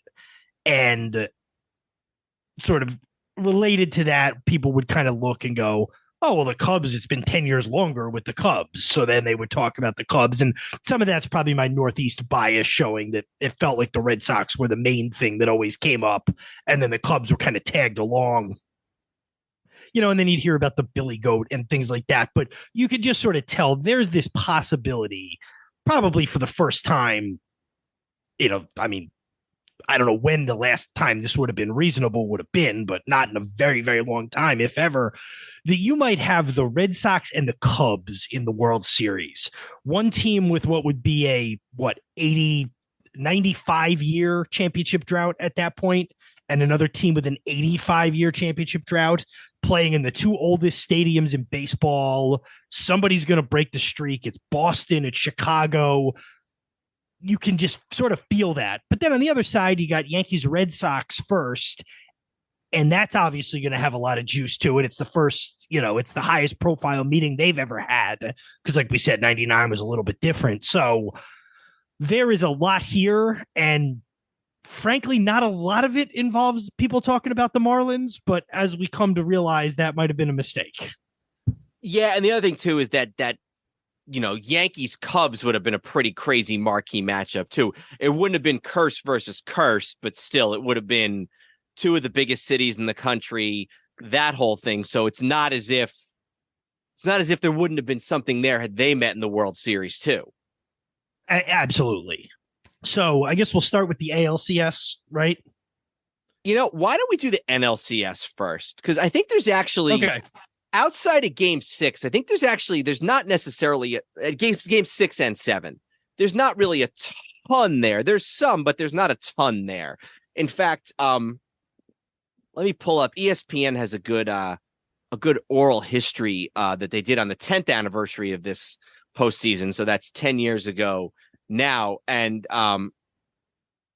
somebody here said, Kerry Wood actually says, I don't remember any of the games before Game 6 and 7. He says, I have no idea, remember anything about the first 4 or 5 games. I was sitting on the bench going over the Yankee lineup in Game 6, getting ready for the World Series. So I think we can kind of sort of run through the first 5 games relatively quickly, because I don't know that there's a ton there that's worth really recapping in any insane way. Well, I mean, Game 1 is an 11-inning 9-8 game at Wrigley Field. That's exciting. Oh, yeah, why don't we talk a little bit about that one? So the Cubs get 4 runs in the first inning. Obviously, it's an electric environment. It's Wrigley Field. It's the NLCS. The Cubs get the 4 runs in the first inning. They get off of Josh Beckett. Mark Grudzielanek triples. Moises Alou hits a home run that makes it 3-0. There's another triple in the inning, so they're up 4-0. But then in the third, Florida gets homers by Miguel Cabrera, who literally just retired, Juan Encarnacion. So the Marlins make it 5-4. It had been, right. Pudge Rodriguez hit a home run to make it 4-3. Then Cabrera, then Encarnacion. So they're up 5-4. They end up with a 6-4 lead. The Cubs tie it at 6. Then in the 9th, the Marlins load the bases. Rodriguez hits a single that scores 2 runs. So there's Ivan Rodriguez again. So it gives them a 2-run lead. But then in the bottom of the 9th, Sammy Sosa, who you mentioned, hits that 2-run home run to tie it. So both teams score 2 runs in the 9th, forces extra innings. And then Mike Lowell hits a leadoff home run in the top of the 11th, which ends up holding up as the Marlins end up winning the game 9-8 in 11 innings. So, that's a pretty classic matchup there. You got to mention. Yeah, no, absolutely. Absolutely. I guess it's, and actually this is a better series maybe than I realized. Game 2 is a Cub blowout, 12-3, homers from Sosa, Aramis Ramirez. Incidentally, both teams, do you know what both teams have at shortstop? A Dominican? Yes, but even more specific, both teams have a guy named Alex Gonzalez playing shortstop. He probably won't come up again, so it was a good time to mention him. I think he'll come up in a couple of minutes. So the other reason I think you and you can correct me if I'm wrong, but one reason you may not remember how good this series was, and I didn't really either, between just life, when you were a college student and I was, a high school student and playing football every day, and watching this Yankees Red Sox series. Yeah. There really wasn't a lot of time or energy to be that caught up in this NLCS because the ALCS was draining every bit of emotion I remember having from these. So that may be kind of coincidentally and weirdly, I did watch Game 6 live, but we'll cover that in a few minutes. So the series shifts to Miami for Game 3. The Cubs win again in 11 innings. The Cubs win this time. So 2 of the first 3 games go 11 innings. Cubs win 5-4 in Game 3. Kerry Woods starts for the Cubs. The Cubs, it's 2-1 early. Then nobody scores again till the bottom of the 7th when the Marlins score two on a Luis Castillo grounds out to tie the game, and then Pudge Rodriguez singles through the right side. Florida goes up 3-2. But then the Cubs in the top of the following inning, Randall Simon hits a 2-run home run. Randall Simon, who had famously been traded, I believe, earlier that year to the Cubs from the Pirates and had hit one of the racing sausages in the head with a bat earlier that year when he was a Pirate and they were playing the Brewers. Do you remember that at all? I do, but that actually wasn't what I was going to mention, and not to get nothing he did was more famous than that. No, but he is sort of known for something else, which is, and this is not anything he did wrong. He was one of the guys that John Rocker, who was a teammate of his at the time, when John Rocker gave that insane sort of bigoted interview to Sports Illustrated in whatever year that was, 99. He was one of the guys that Rocker disparaged in that, both I think physically and ethnically. So he's kind of a guy who's known for a lot of sort of odd or unfortunate baseball moments. Yeah, I mean, the sausage thing was his fault, but certainly anything John Rocker said wasn't. No. So anyway, and yes, it was 99. And the reason I know it was 99 was because I have a tape of Royal Rumble 2000 from January of 2000, and the bad guy wrestlers say something at the event at Madison Square Garden, and one of the bad guy wrestlers talks about his hero, John Rocker, and the fans boo, because that would have been about 3 weeks or 3 months after those comments. Yeah. So anyway, it's 4-4. The Marlins tie it at 4 in the 8th, goes to the 11th. Kenny Lofton singles. Doug Glanville hits a triple that scores Lofton. And then the Marlins shut down the Cubs in the bottom of the 11th. So they go up 5-4. Hang on. No, excuse me. I got that back with the Cubs win 5-4. I the last part of that I got backwards. So Doug Glanville has the base hit that scores Lofton. Marlins are shut down in the bottom of the 11th. So we've had 2 11-inning games now. Each team has taken one of them. The Cubs take a 2-1 lead in the series. Game 4 is a blowout. This is Saturday, October the 11th. Game 4 is a blowout. The Cubs get 4 in the first, 2 in the second, 1 in the fourth, or 2 in the third, 1 in the fourth. So they're up 7-0. They end up winning 8-3. The 4 runs in the first were an Aramis Ramirez grand slam. So Dontre Willis had walked 3 straight guys and then let up a grand slam. So not a great start there. So the Cubs win 8-3. They're now up 3 games to 1. Or excuse me, they're up 2 games to 1. No, they're up 3 games to 1. I'm sorry, I screwed that up. They're up 3 games to 1 going into Game 5 in Miami on Sunday, October the 12th. It's Game 5 in Miami. Marlins against the Cubs. Cubs have a chance to win their first pennant since 1945. And something I remember about this day, for me, this was an afternoon game because the Yankees and Red Sox were supposed to play that night, and they got rained out. I believe because I think they got rained out, and that set up 3 straight days where they played 4 straight days because this was supposed to be game 4 for the Yankees and Red Sox, and then they played Monday, Tuesday, Wednesday, Thursday. And I remember we'd gone to Andy's house, a family friend of mine, and I said something along the lines of, "Yeah, I wonder if Cubs fans are secretly kind of glad they lost today, so that they can win it at Wrigley Field." And Andy said something to me along the lines of, if you've been through what Cubs fans have been through, you'd rather have just wrapped it up. So just to put sort of a button on that game, Florida gets up 2-0 in the 5th. They score 1 in the 7th, 1 in the 8th. The Cubs only managed 2 hits in the whole game.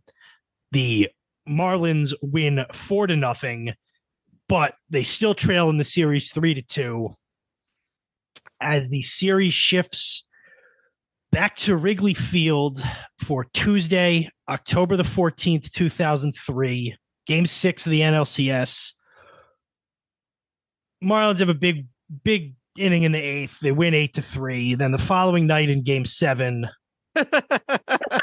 or should we stop and talk a little bit about this game? We should probably stop and talk a little bit about this game. We also should mention, or I should just mention, something else that's interesting is the fact that, and this happens probably every time the Marlins are in the postseason, but they're going back and forth now between Miami and Chicago. Sort of similar to 6 years ago when they're going back and forth in the World Series between Miami and Cleveland. You talk about some different climates for baseball. This really, in every way imaginable. Yeah, exactly. Although according to Mad Dog, the Marlins are really starting to fill up the building. So the Cubs take a 3-0 lead. They don't do anything too crazy here. They score on a wild pitch. They score on a double by Sosa. Just in the bottom of the 7th, they score on a single by Mark Grudzielanek, the infielder. And then they go into, with the starter still in the game, with Mark Pryor still in the game, they go into the top of the 8th inning. And here's what happens. First batter. Go ahead. I'm sorry. I was just going to say, so I watched I didn't watch it in preparation for this. There's a great ESPN documentary. It's not technically a 30 for 30 because originally the 30 for 30s were just the first 30 they did. Mm-hmm. And then they made like 5 or 6 that were basically 30 for 30s without the title. And then they reverted them back to like, our documentaries are called 30 for 30s. This was one of those 5 or 6. So it doesn't have that official branding, but that's what it is. It's called Catching Hell. It's mostly about this game, but sort of the larger scapegoating aspect of it. What I did do last night, and I took some live notes on this, I went back and watched this half inning. Mm-hmm. Fox broadcast on YouTube, which very coolly also had the commercials in it. So it was like watching a VCR rip of the game. They come back from commercial to a Wrigley that's jubilant. They show a picture with old-timey music of the 1908 Cubs, the last team that won a World Series. They're showing camera shots of old people and kids alike, the kind of anticipatory pictures they're showing. They show the pictures out on Waveland Avenue. The one thing they do, Waveland, Chicago, right? Yeah. That's not okay. The one thing that watching that game last night kind of took me aback is you realize just how different Wrigley looked then than it does now. Like, I knew they did expansive renovations, but it's a very different Wrigley. So the first batter flies out, and that's Mike Mordecai.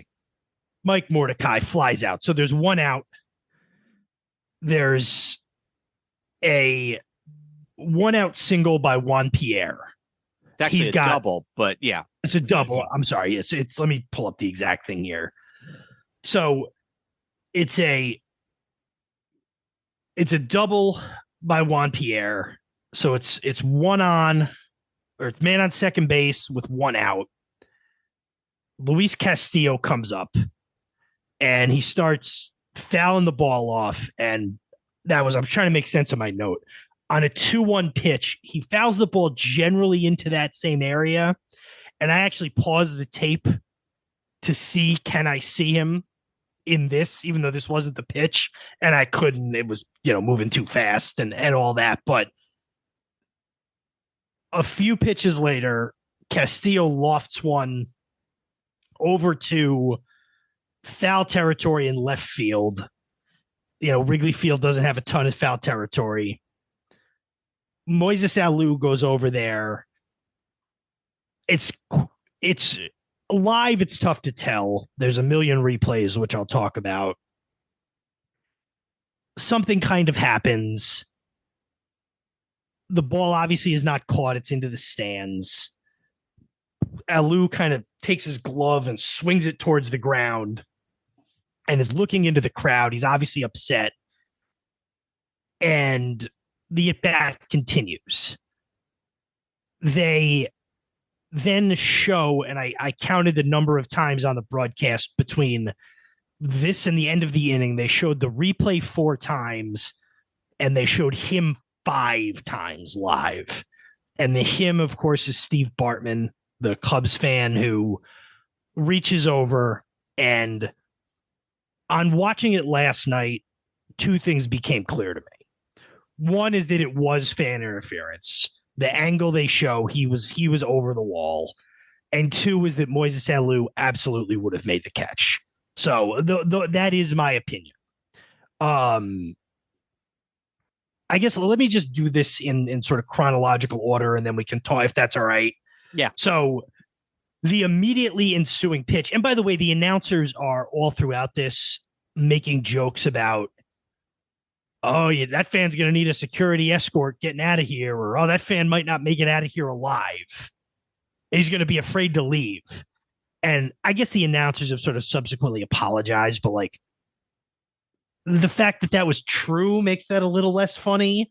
So the immediately following pitch, Pryor throws a wild pitch on a walk. So now it's 1st and 3rd with 1 out. The tying run is at first. The go-ahead run, the tying run is now coming to the plate. There's a single that makes it 3-1.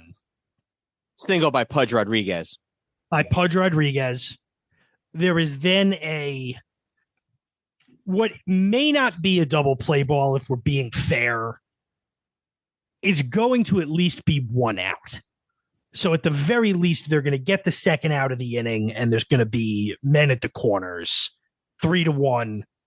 Instead, Alex Gonzalez, who's a good fielding shortstop, boots the ball, and everybody is safe. The next batter is Derek Lee, who doubles to make it 3-3, and Mark Pryor is taken out of the game. And I heard people talk about this in years since then with the Cubs, 2016, and when they made their runs, and they said, when you have a fan base like this, and in some ways nobody's like this, and you're at home and something like this happens, you can feel the mood change. In a lot of ways, the Cubs are still up 3-1. They're up 3-1 in the series. They're up 3-1 in the game. Or they're up 3-2 in the series, excuse me. They're up 3-1 in the game. There was not objectively the need for this panic, but even watching it 20 years later on YouTube and not having any particular emotional attachment to the game, it's palpable. Those shots they showed of fans start to turn to fans who are with their heads in their hands, who are staring out at the field. And they keep cutting back to Steve Bartman sitting there with his Cubs hat and his green turtleneck and looking for all the world. And I realize this even worse for Steve Bartman. So they cut to a commercial on Fox when they do the pitching change. The first commercial is a Subway commercial starring Jared from Subway, who it occurs to me now looks a lot like Steve Bartman. Yeah. And obviously with everything that happened with Jared, it's like makes it even, it's not connected, but I just happened to notice that. There was also a commercial for a Discman. They come back. Jeff Conine hits a sac fly to make it 4-3. There's then a 3-run double, which makes it 7-3. There's a commercial on the next pitching change for a cell phone, which looks exactly like what you would think it looked like. By the time Juan Pierre singles again, it's 8-3. That's the final score of the game, is 8-3. The Cubs win. I don't know how much we want to get into, because this isn't really a story about what happened to Steve Bartman after that. That's been done well on that ESPN documentary. You can't do that in 5 minutes, but one of the most famous and unique games of all time. Lots of baseball games have ended on home runs. I think this and the Bill Buckner game are very similar because they end in a way people don't see baseball games end. And I think it's the Catching Hell documentary that kind of weirdly ties the whole thing into Buckner, because Buckner had been on the Cubs in the 80s and got traded to the Red Sox before the 86 season. It's a little bit it's a little bit of a stretch, but they do try and kind of almost make like a weird connection there too. The larger point that Catching Hell is good. I guess the guy who made it is from Boston. He never had that connection to the Cubs, really. That documentary is great because they tell you a lot of stuff about Steve Bartman you didn't realize. Like, he wasn't there alone that night. He was there with people that night. Mm-hmm. And those people kind of, I guess, abandoned him or whatever that night. Also, this is 2003. I made the comment about my own having a cell phone before. People in the park didn't really have cell phones, or a lot of them didn't. And I guess some of them had cell phones, but they didn't have videos. And Wrigley at the time didn't have any video replay boards. So for a little while, the people in his section were a little bit mad.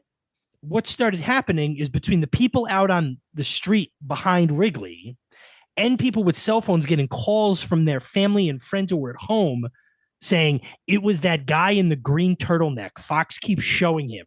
He got in the way of the ball. And that's when it starts to turn into like a mob atmosphere. So long story short on Bartman, he basically is never seen again. And I give him a lot of credit. He's never made an appearance again. That documentary is very good because it talks about scapegoats. And at least Bill Buckner was a baseball player. This guy was just a regular guy. There's also the whole thing that's sort of gross of like, well, we won the World Series. We forgive him now. Like, forgive him. He was a fan who probably made a mistake. I mean, he reached over. He shouldn't have done what he did. But like, we do this pod, and I'll ease on the philosophical thing in a minute. But like, we do this podcast. We love sports. We love the history of sports. The guy's life was forever altered because of something that happened while he was sitting at a baseball game. You know what I mean? That's hard to wrap your head around. Yeah, let me just make a couple of points. First of all, they gave him a championship ring when they won in 2016, which is sort of very strange, really, in a couple of different ways. First of all, the fact, that they would do that because, like you said, he's not a player. He's not associated with the team. It was nice that it was sort of an act of forgiveness, but it was also kind of strange that, had they not won a championship, maybe the guy would have still been a pariah. Although I do think, and like you said, this isn't the topic. I do think that the Cubs tried to reach out to him through the years, even before they 2016. Before 2016. And he's only pretty much ever spoken through his lawyer. I guess he still is believed to live in the Chicago area. To their credit, most of the Cubs players, even right after that, were pretty good about it and said, like, we unraveled. It was not his fault. Like, Alex Gonzalez, I think whoever it was said, like, Alex Gonzalez is as sure-handed of a fielder as there is, and he boots that ball. And I think Pryor took, I said I threw that wild pitch, and like almost everybody has not even come around, has pretty much from the start realized and I don't think it was just because they decided to be nice to this guy. I think it's because they realized it was the truth, has said that's not why we lost that game. It's certainly not why we lost the series. The notable exception there is Moises Alou, who you could argue by his reaction at the start fueled the whole thing. Yeah, that was what I was just about to say, is that pretty much. Go ahead.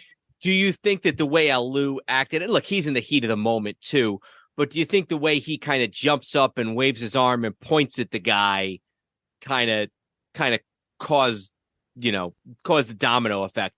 Impossible to Without say. question.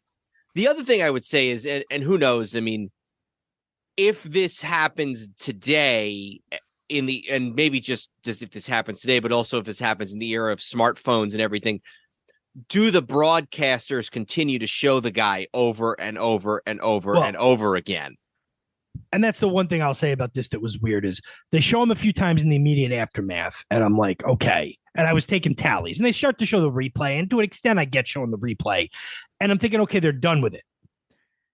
After the prior pitching change and after it's gotten away from them, they go back to him twice more at the end of the inning. Yeah. And by then they really should have known better. Somebody presumably was out in that crowd that worked for Fox. Maybe not right there, but was out there, and maybe could have said, we don't want to get this guy killed. You know what I mean? So that's that. Go ahead. Sorry. So the only other sort of point that I would make there, for two things. First of all, and I don't know, maybe you were going to get to this later, there's this story about how a year or so later, some rich Chicago businessman manages to get a hold of the ball, and they do this sort of like public exploding of it in somewhere in downtown Chicago or something like that, to sort of exorcise the demons of the curse. And then sort of to your point about how there was an article, and I haven't seen this article probably in 17 or 18 years, so I wouldn't even have begun to know where to look for it.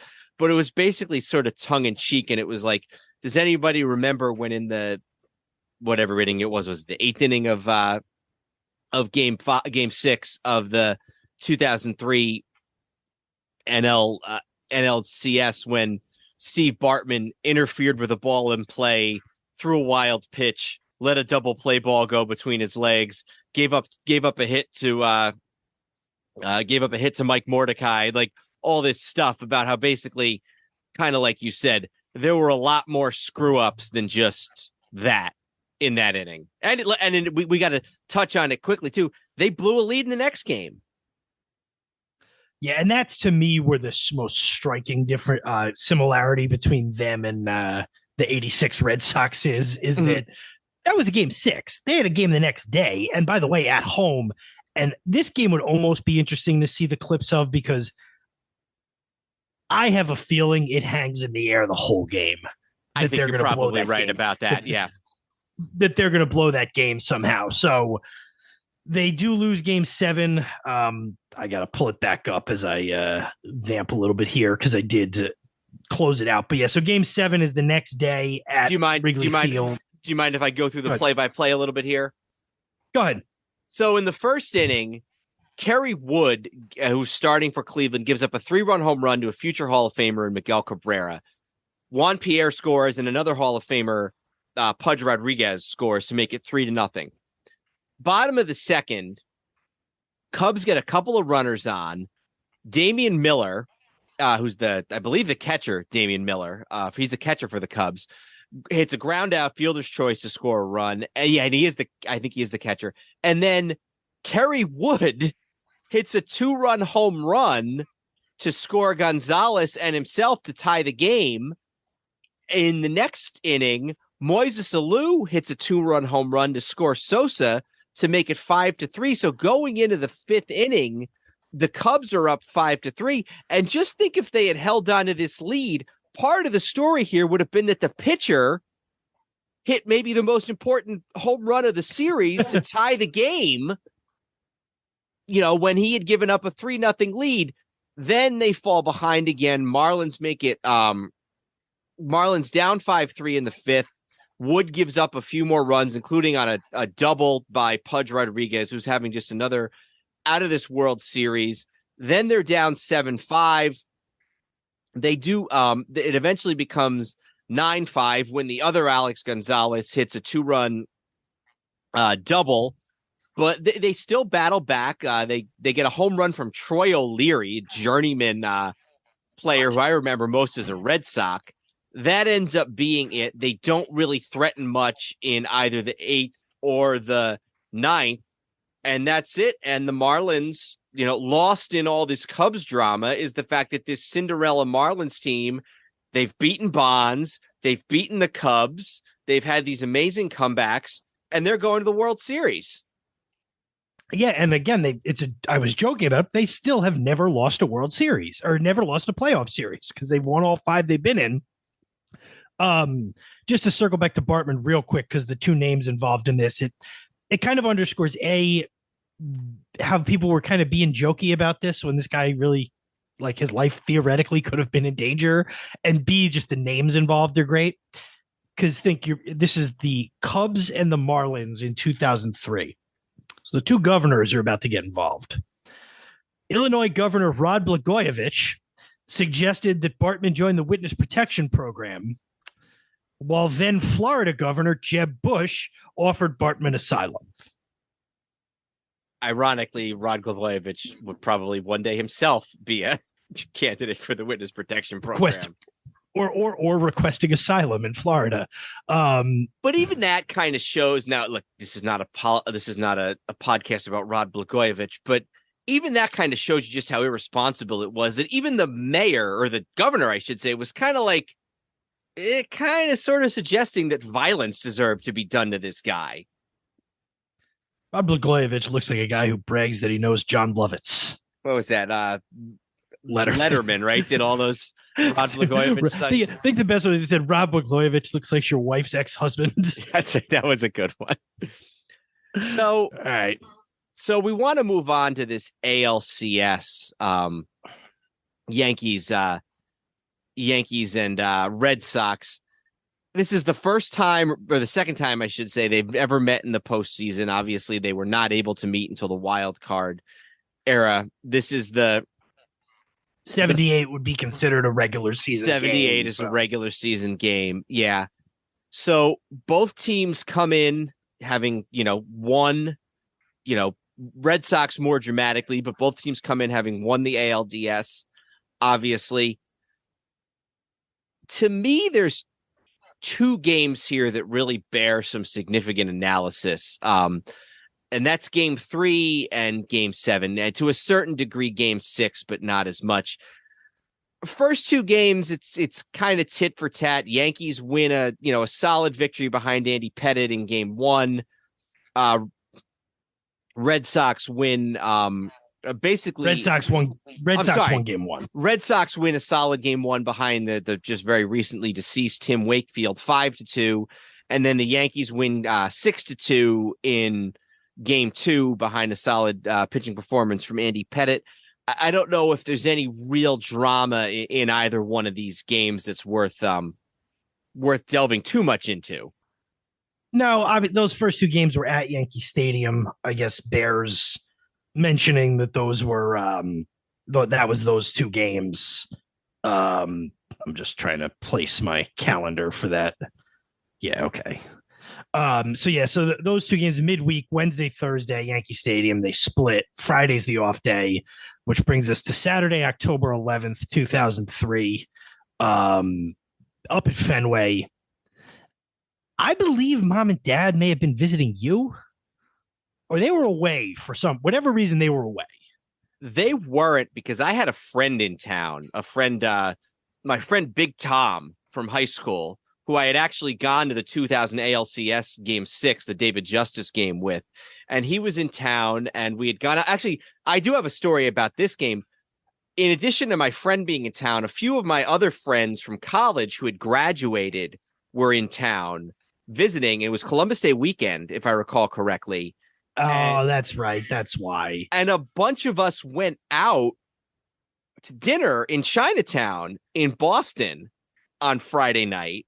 And we're leaving. And one of the reasons we went there, it was like the one restaurant in the city where you could get an alcoholic drink and not be carded. They would just bring you the drinks. And so we're leaving this place. and there's Hideki Matsui standing there. I remember you say it. Walking into this restaurant, on the off day going into game 3. Next day, we get up, we do the sightseeing thing. My friend and I were going around the Freedom Trail, and my friend, one of my other friends, he was at Harvard at law school now. He calls me. He's like, "Hey, we're going to all watch the game. You and your friend should come over." So I'm at this, and that was the game where that other guy made the comment about the Ortiz needing a triple to score from first.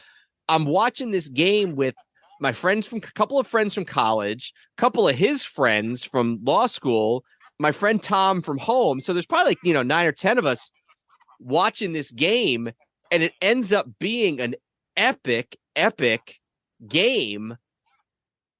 The Yankees, unsurprisingly, are starting Enrique Wilson at third base because for whatever reason, Enrique Wilson hit Pedro like you wouldn't believe. And it's an afternoon game. It's like a 4 p.m. game. And it's Yankees, Red Sox. It's Clemens Pedro in an ALCS game 3 at Fenway Park, which was the exact thing that they'd had 4 years earlier when Clemens had gotten smacked out of the ballpark and the Yankees had lost 13-1 in 1999. So there is a lot of drama going into this one. And we should also say Clemens had basically announced he was retiring at the end of the year, at the end of 2003. He had gotten, I'm pretty sure, in September, when it might have been his last start at Fenway, when obviously they didn't know he was going to go, they were going to play in the playoffs, and they didn't know he was going to come back with Houston and then with the Yankees again. I believe he had gotten like a fairly warm reception for the first time since 96 when he left at Fenway. Like they gave him a courtesy. Like it wasn't overwhelming, but it wasn't 100% booze like it had been ever since he left the first time for Toronto. Does that ring a bell to you? That is correct. And I also want to give an interesting aside here on that. 6 or 7 years ago, I was at a Fenway Red Sox game with my wife, with Allison, and they showed Clemens. He was at the game, and this was not a Yankee. I don't think they were playing the Yankees. This was just a random game at Fenway. They showed Clemens on the big screen, and the place went nuts. Which, I mean, I guess time heals all wounds. But if you think about it, Clemens had not done anything else for the Yankees or for the Red Sox rather, since all those days getting booed, and he'd become more unpopular generally with all the PED stuff. So I was shocked in like 2014 or whatever it was, seeing Roger Clemens get a standing ovation at Fenway Park on the big screen. So I don't know. He's a beloved Red Sox once again, I guess, in his retirement. So that brings us to game 3. You mentioned Pedro against Clemens. The Red Sox get 2 runs in the bottom of the first. Then Kareem Garcia gets hit in the back by Pedro. And Pedro had a reputation back then of, especially with the Yankees. But hold on, there's more that happens before that. Okay. Yeah, so the Red Sox get 2, and then in the top of the second, the Yankees get a run back on a single by Kareem Garcia to score Jorge Posada. So that makes it 2-1. And then going, and this to me is where it starts. In the top of the third, Jeter hits a home run off of Pedro that is a shot. That is like over the green monster. It's one of those no question about it hits. And later on in retrospect, everybody sort of says that it seems like that's where something happened to Martinez, to Pedro, and that something flipped in his head. And Pedro had a reputation as a guy who would throw at you. And even though later on it became sort of more an endearing thing, which I guess it kind of happens with these guys. You talked about Bob Gibson. about how now it's like, oh, he would just throw at guys and it's considered endearing. Maybe people didn't feel that way at the time. It was kind of the same way with Pedro. In fact, there was a game in 2003 earlier in the season in the summer where the first two batters of the game, or maybe it was a home game and it was the first two batters at the bottom of the first, Soriano and Jeter both got hit by Pedro and had to leave the game. So this was not like an endearing thing with this guy. This was considered, he was a jerk. Yeah. It was, you're right. It was not a thing that was supposed to be like, he kind of rehabilitated himself, or not even rehabilitated himself, but like he became a more universally loved figure later on than he really was, especially, his tenure with the Red Sox. He was the public enemy number one from a Yankees fan standpoint. It wasn't Ortiz. It wasn't Manny. It wasn't any of these guys. It was Pedro until Pedro was gone. So here's where it gets interesting. In the top of the fourth, Posada walks, and that brings up Kareem Garcia. No, I'm sorry. That brings up Nick Johnson, who hits a single to left. Posada goes to third. And then Matsui, ground rule double. Posada scores. Nick Johnson to third base. So what does that mean? All of a sudden, first base is open. And the Yankees have probably their worst hitter coming up. This guy, Kareem Garcia, who all of a sudden was just sort of on the team in 2003. Because earlier in the year, they'd had Mondesi. Raul Mondesi was on the team, and then he was gone. And the year before that, they'd had like Rondell White and John Vanderwall. And, obviously before that, there was O'Neill and all these guys. But all of a sudden, Kareem Garcia is playing in the outfield almost every day next to Bernie and Matsui. And so Pedro throws at Garcia. He hits him sort of in the back, sort of under the helmet, behind, in sort of like in the shoulder blades area. And Garcia gets up jawing. So now you got the bases loaded with one out. Soriano hits into a double play, short to second to first. Nick Johnson scores, and Kareem Garcia slides really hard into Todd Walker, who's the Red Sox second baseman. And it's funny, too, because on the broadcast, you're watching the double play. You're watching, the out get made at second and then first, and then they go back to the mound and they show Pedro. And then all of a sudden, there's this other kerfuffle, and it's Garcia jawing at Pedro, jawing at Todd Walker. And I remember Tim McCarver, who was really, really on the broadcast, he was really anti-Pedro during this whole thing, talking about basically the reason this is happening is because of the DH, which is that because Pedro doesn't have to get up there and bat for himself, that Garcia is going to take it out on the infield. So they start jawing. He's jawing at Posada. Michael Kay, the Yankee broadcaster, longtime Yankee broadcaster, later says about Pedro and Posada, he says they legitimately hated each other. So it's 4-2. It's Yankees are up. And so then they go into the bottom of the fourth. And on, I think, the first pitch, it was Roger Clemens throws high, not really inside, but high.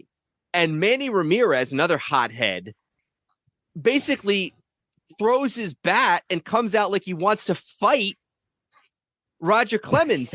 And Tim McCarver, and I think McCarver is right. McCarver goes, you talk about a guy who's looking for a reason. I've seen this pitch so many times.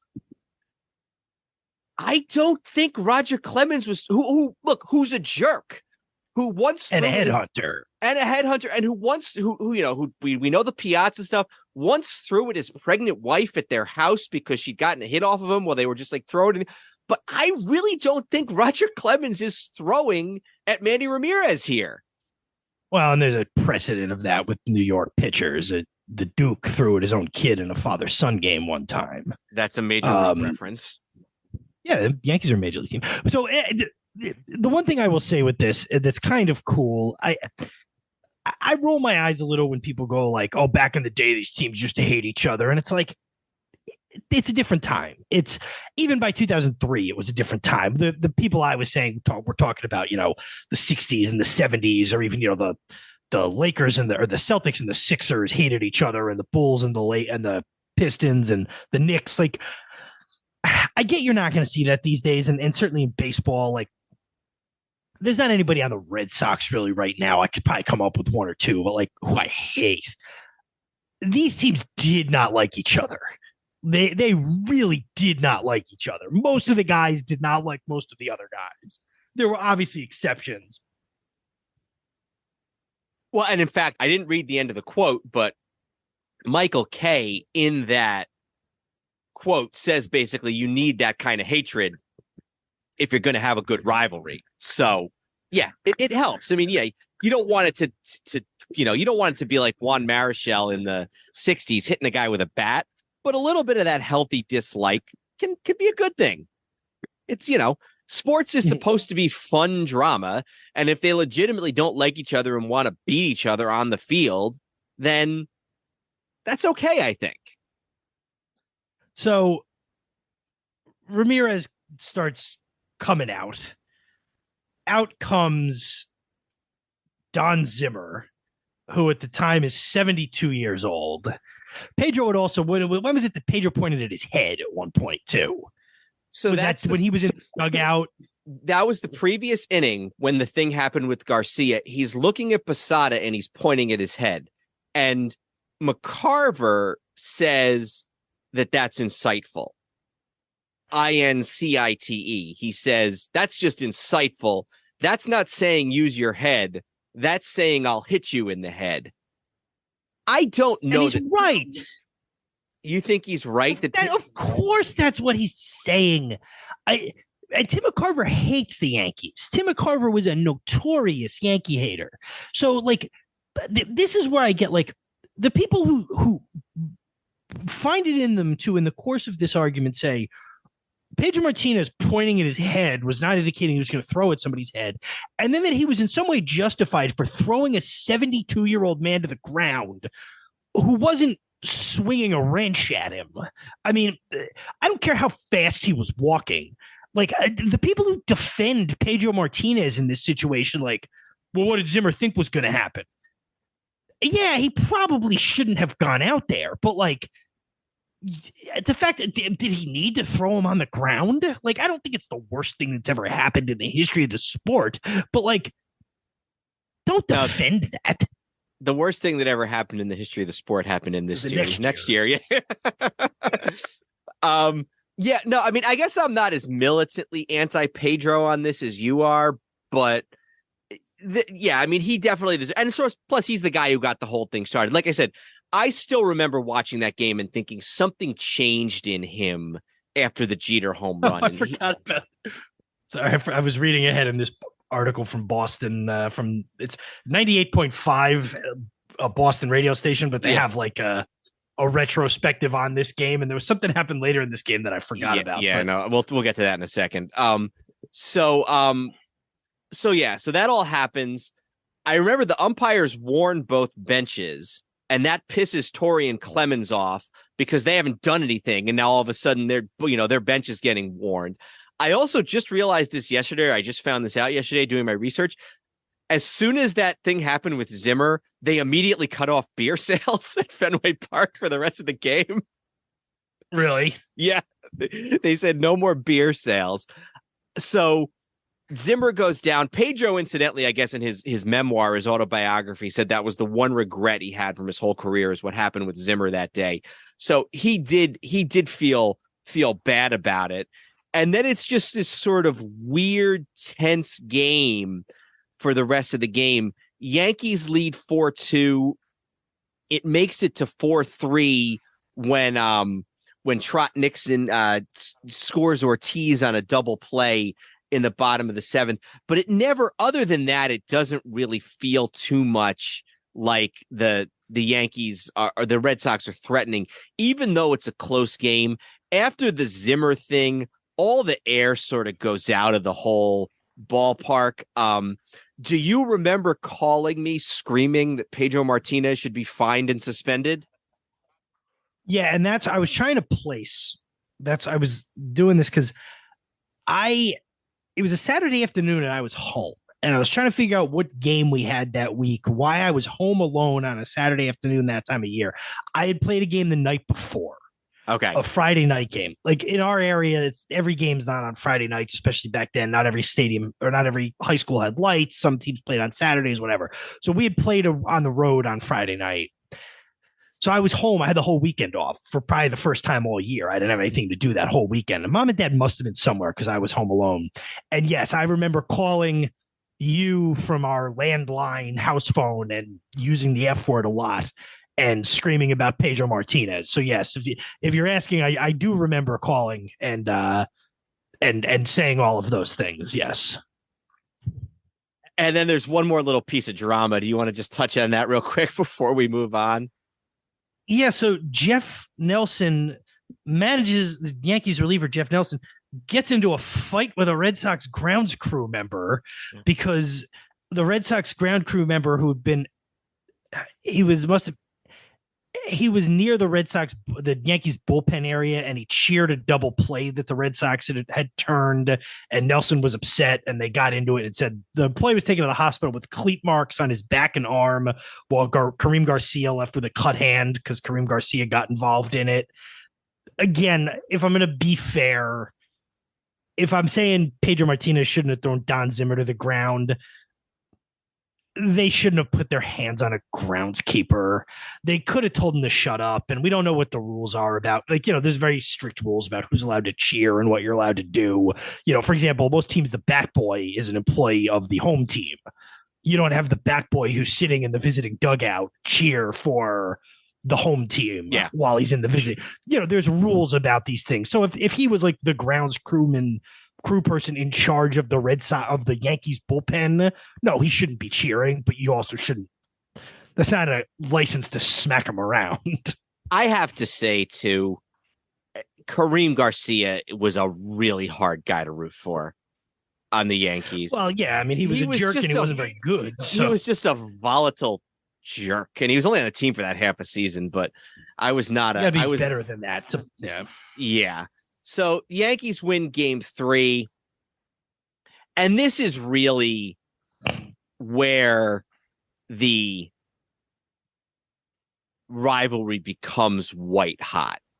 This is what brings it to that next level for the rest of this year, for the following year, and even to a certain extent kind of for what it will be for the next little while. This is kind of the starting off point where it's like, this is it. This is the rivalry. The Yankees. Yeah, because 05 was a great year with them too. They just both lost in the divisional round. So this is what I was saying. Game 4 was supposed to be the next day. It gets rained out on Sunday. So now they're going to play 4 days in a row if they go 7 games. They're going to play Monday, Tuesday, Wednesday, Thursday. And ironically, that also happens the following year. That's right, yeah. So Red Sox take a 1-0 lead. It's Wakefield against Mussina again.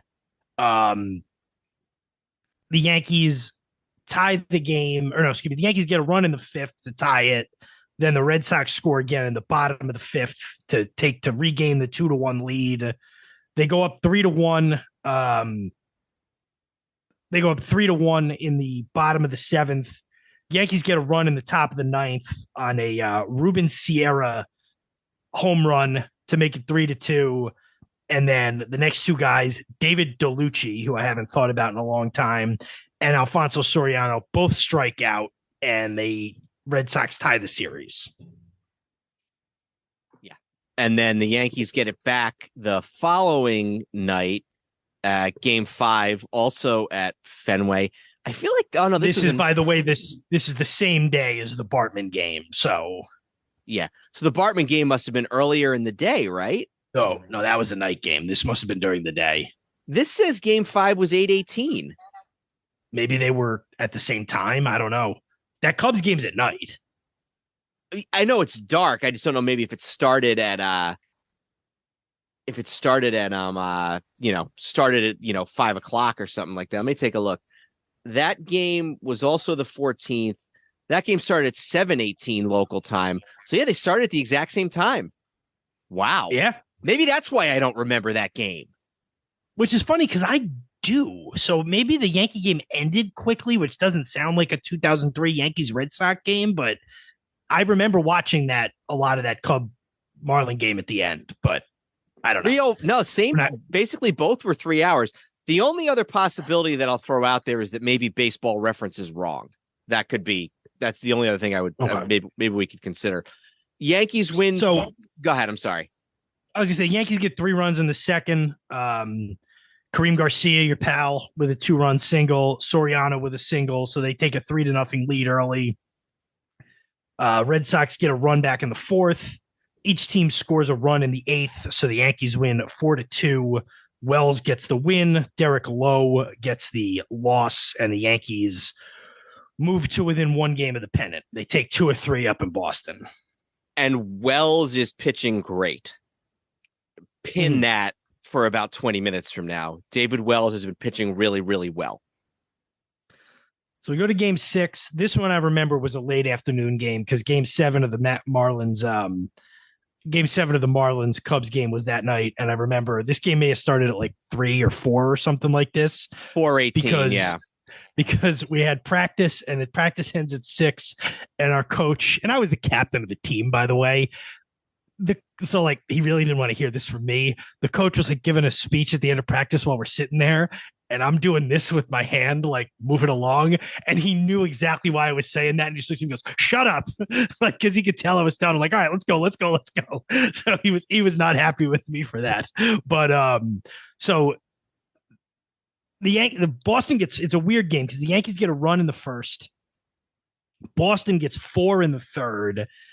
The Yankees get 4 in the fourth to make it 5-4. The Yankees are up 6-4 going into the 7th inning. And I remember by the time Jose Contreras came in the game and did what he did, I was back at home watching it. Starting pitcher for the Red Sox this game is John Burkett, who had been in the majors. This is his last appearance in the major leagues. He'd been in baseball since he came up briefly in 1987, but he had been with the team in baseball since 1990. He had been a 22-game winner, led the majors in wins in 1993 with the San Francisco Giants, one of the heartbreaking losses that was lamented by Mad Dog Russo. And he was sort of really struggling around. He was on those Ranger teams that the Yankees beat in the World Series every year, in the Division Series every year in the late 90s, and then had been with Atlanta, had been an all-star with Atlanta in 2001, and then was finishing out his career with the Red Sox at 38 years of age. And this is his final appearance, final pitching appearance in Major League Baseball. And I believe he is he is not the losing pitcher of this game. Well, that's because they don't lose it. So, but he's not the winning pitcher either. So yeah, this is another one of those back and forth games. Contreras pitches poorly. Contreras had actually pitched pretty well for the Yankees once they moved him to the bullpen, but he doesn't pitch super well in this game. They have a horrible 7th. Garciaparra hits a leadoff triple.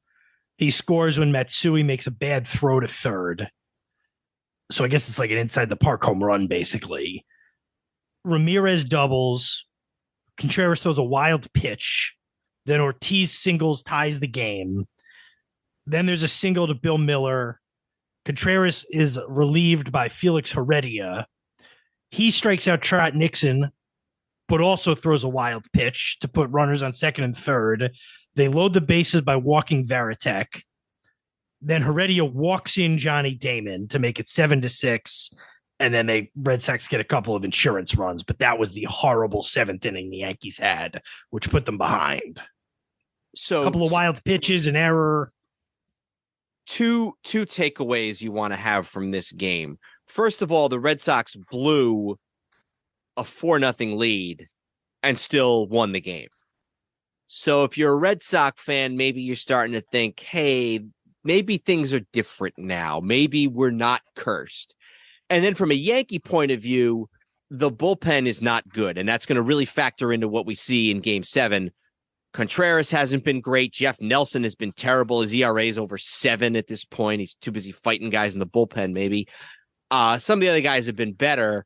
But going into Game 7, it is Pedro against Clemens one more time, and you get one of the epic games in the history of this rivalry and in Major League history. It is also worth noting that Aaron Boone has been horrible for the Yankees. At the end of this game, he's hitting 188, so he's hitting lower than that in going into this game. He's on the bench because of the fact that Enrique Wilson hits Pedro so well. So Enrique Wilson is starting at third base, and it's Pedro, it's Clemens, and here we go. It's October the 16th, 2003. The Marlins had won the pennant the night before. The series was supposed to be over by now. So they're playing on a Thursday night, or I guess this was always supposed to be Game 7. They just lost the off day. The World Series will start on Saturday night in either, and I watched a lot of this game last night too. The Marlins are sitting in a hotel room in Chicago. They don't know whether they're flying to New York or to Boston, but they're flying somewhere the next day to get ready for Game 1 of the World Series. And the reason they know that, well, they would have known it anyway, but 2003 was the first year that the All-Star game determined home field in the World Series. 2002 was the game that ended early, or ended in a tie, I should say, because everybody ran out of pitchers. So this is the first year where the All-Star game has come into play with this. I'm going to say something, and it almost seems I can't help but think, because you mentioned Aaron Boone, I can't help but think of the quote. And in a lot of ways, this is a game that's as close in stature in the history of New York baseball to this game. But before Game 3 of the 51 NL playoff between the Dodgers and the Giants, I forget which announcer it is. There was something like 48 different calls of that game that still survive. And almost every guy has the same voice with a few exceptions. But somebody says, like, today's hero yet unknown, but the man and the hour are about to meet. Mm-hmm. And that man would famously be Bobby Thompson. That's kind of how I think about this game. So there's the famous clip. I remember almost everything about this game. It's a Thursday night. There's the famous clip of both Pedro and Clemens taking long toss in the outfield, and they're both standing in center field, one of them throwing towards right field, one of them throwing towards left field to warm up, but they're basically right next to each other back to back because they're getting ready to warm up. So in the first inning, Clemens in the second inning, Clemens lets a single up to Kevin Millar, and then Trot Nixon hits a 2-run home run. So it's 2-0 in the third with 1 out. He gets Bill Miller to strike out. Jason Varitek doubles. Johnny Damon hits a ground ball, which Enrique Wilson throws away, which scores Varitek, makes it 3-0. Pedro is dealing. Pedro's shutting the Yankees down. They're not really, it's not like they're getting men on and grounding out with the bases loaded or anything like that. In the fourth inning, Kevin Millar hits a leadoff home run. Clemens walks Trot Nixon, and Bill Miller singles. So it's first and third. It's 4-0 with nobody out. The game is dangerously close to getting away from the Yankees, and Torrey pulls Roger Clemens. He walks off the mound, and I watched this last night, and gets an ovation because the Yankee fans think he's done. I mean, he's come up very small in Game 7 of the American League Championship Series here, but they still might be the last game. He's one of the greatest players of all time. He's won a couple of championships with us, won a Cy Young. We're still going to give him the hand. And his steroid nonsense hasn't started yet either. Nobody knows about that. So you think he's going to be a first ballot Hall of Famer in 5 years too, everybody thinks. Torrey brings in Mike Mussina out of the bullpen. And let's be honest, this usually doesn't work that well, bringing these starters in like this. It's a desperate move that you make when you're desperate. Unless you're Randy Johnson against the Yankees, this doesn't usually work that well. And it especially doesn't work when you bring them in a reliever situation. So in other words, you bring them in with runners on in the middle of an inning because they're just not used to that. But this gets to my point about the fact that the bullpen he didn't trust the bullpen. So Mussina, he faces two batters. He gets Varitek swinging, then Johnny Damon hits into a Jeter, I remember this to this day. Jeter picks it up, tags second, throws it to first, and Joe Buck, and I can hear this in my head as like it was yesterday. Joe Buck says Mike Mussina may have just saved the season for the New York Yankees. And that I was going to say the exact same thing because I remembered that and I watched it last night and it still gives you a little bit of like, he was right. So we settle in a little after that. Jason Giambi, who is not hitting in this series, had been dropped in the lineup in this series. The seventh. He hits a home run to lead off the fifth. It's one that just gets out. Actually, two of them. He hits two that both just get out. Just gets out. So it makes it 4-1, which is where we stay until the bottom of the seventh, when Giambi again with 2 outs in the bottom of the seventh, as Pedro was again. After the Giambi home run, he shuts down the Yankees in order in the fifth, shuts them down in order again in the sixth, and then gets the first 2 outs in the seventh. So since the Giambi home run, he's retired the next 8 guys who come up.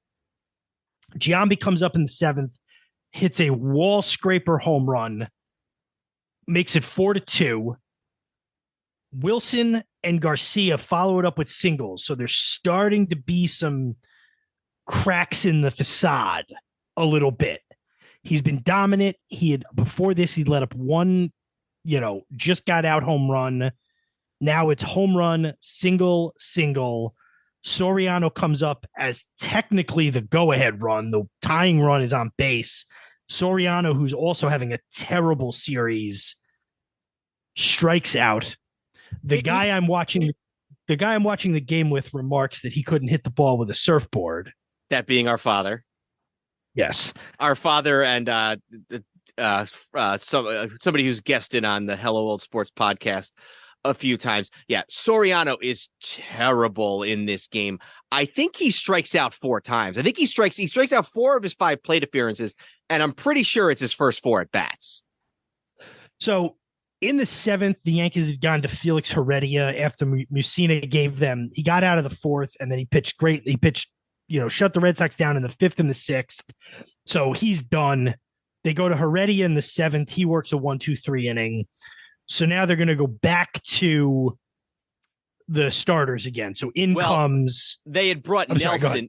They had brought Nelson in, and Nelson actually does a good job. He gets Garcia Parra swinging to end the seventh, and then he gets a ground out from Manny in the first bat of the eighth. Here's the interesting thing, and we don't have to spend too much time on this. If it were today, they wouldn't have been able to pull Nelson because he hadn't faced 3 batters. Yeah. But instead, they bring in David Wells to face Ortiz. Now, I guess to a certain degree, they've already used their lefty specialist in Heredia, so they probably don't have anybody else. But it shows you again, he's still gonna go to these start things. I mean, you could have brought Rivera in, I guess, but and also Ortiz is not Ortiz yet. That's He's a very good player. Yeah. He's not. So Ortiz hits a home run. And I remember at the time the air coming out because I'm like, before that, okay, they were at 4-2. They'd cut it from 4-0. The Red Sox haven't scored since the 4th inning. The Yankees got something going in the 7th off Pedro. Pedro's going to have to come out soon. If they can keep it at 4. And you also have to remember, you have to put yourself in this mind frame. And I understand how much we got our comeuppance the next year. I understand that. There was still this feeling at the time, as there had been for decades at this point. No. The Yankees win. They're going to blow it. The Yankees beat the Red Sox. That's what we like. That's going to be how this ends. So at 4-2, there was a little bit of that had crept back in, that sort of like, well, who's going to be the guy who hits the crazy game-winning home run that wins this game for the Yankees? You know what I mean? Well, and let's also take it a step further. It wasn't just the Red Sox, and obviously they had lost in the division series the year before, and they'd lost to Arizona in the 0-1 World Series. But that was kind of the sort of the common theme with the Tory Yankees in general. Didn't matter how much they were down. They could be down 6-0 to Atlanta. They could be down in these 2 World Series games in 2001, and they haven't hit the ball basically in a month, but they're still one win away from winning a world championship. 88 wins in 2000. This was a team that always dusted itself off. Now, in retrospect, you look back and you see that this was 2003, and this was becoming more the Giambi team, the guys like that, the guys who weren't winners. But at the time, you didn't think of it that way. So we go into the bottom of the 8th. Pedro's out there. He's north of 100 pitches at this point. Let me just get, and this is interestingly enough, this is actually from Joe Torre's book, but Joe Torre's book is wrote it with Tom Verducci, and it was a great book. It's told in the third person rather than in the first person, which makes all the difference for a sports memoir or autobiography. Martinez comes out, he's slipping on his warm-up jacket. Grady Little, the Sox manager, goes to him. He says, "I need you for one more inning. Can you give me one more?" And Pedro had said, "I thought I was coming out of the game." He says, as soon as you're coming out of the game, as soon as you think you're coming out of the game, even if it's just for 30 seconds, your whole energy level changes. Pedro says, "I don't know what to say. Do I come out after this inning?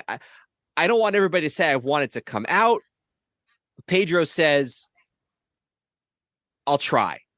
And Grady Little says, "I'll start the bullpen. Help is on the way, but why don't you go out there to at least start?" Grady Little says to him, "I may even send you out there just to warm up. So in other words, I might send you out to the mound and then just pull you." And then when Wells hits the home run, it's like, okay, we've got another insurance run. Ortiz. When Ortiz hits the home run off of Wells, they're thinking, okay, we got another insurance run here. It's 5-2. The only offense the Yankees have really shown is 2 home runs by Jason Giambi, which almost, I remember watching the game, it almost felt like that was separate from the game. It was like, okay, yeah, the Yankees are struggling. Pedro's dealing. The Yankees pitching is, they're throwing all these guys out there. Oh, yeah, and a couple of times Jason Giambi has hit a home run that doesn't feel like it's going to mean anything. But then you get this epic bottom of the 8th. So starts off, Nick Johnson comes up. He pops out. At this point, the Yankees' win percentage is 6%. Jeter comes up. Jeter doubles to right. It's one of those that actually, that's lit. So Jeter doubles to right. Up comes Bernie. They show the bullpen. They show Timlin and Embry warming up in the bullpen as Pedro's pitching to Bernie. And McCarver says you get the sense that one way or another, this is something, I forget who, he says you get the sense that one way or another, this will be Pedro's last batter, that a reliever will be pitching to Matsui. So Bernie singles. And I should also add that Pedro says at this point that he feels like he's batter to batter at this point. So it's not just outsiders. It's Pedro thinking this too. But remember, they're surprised. So Bernie singles, Jeter scores because Jeter was at second. So now it's 5-3. For all the work, remember, there was no way they were going to let him pitch to Matsui. Certainly not after he lets up another base hit. Matsui hits a hard ground rule double that sort of takes a hop right into the fans, and a fan hits it with his hand. So they actually probably got screwed out of a run there because Bernie probably would have scored there. Well, and the other thing we should mention too is that Jeter's a righty, Bernie's a switch hitter, Posada's a switch hitter, Matsui's a lefty. So if you're going to pull Pedro at any point, it's going to be so that he doesn't have to face a lefty, righty. So, and it was not funny as the ball hopped into the stands and the fan hit it. There was a reference to, well, after that game we saw 2 nights ago, any fan really needs to be leery of reaching out to touch a ball.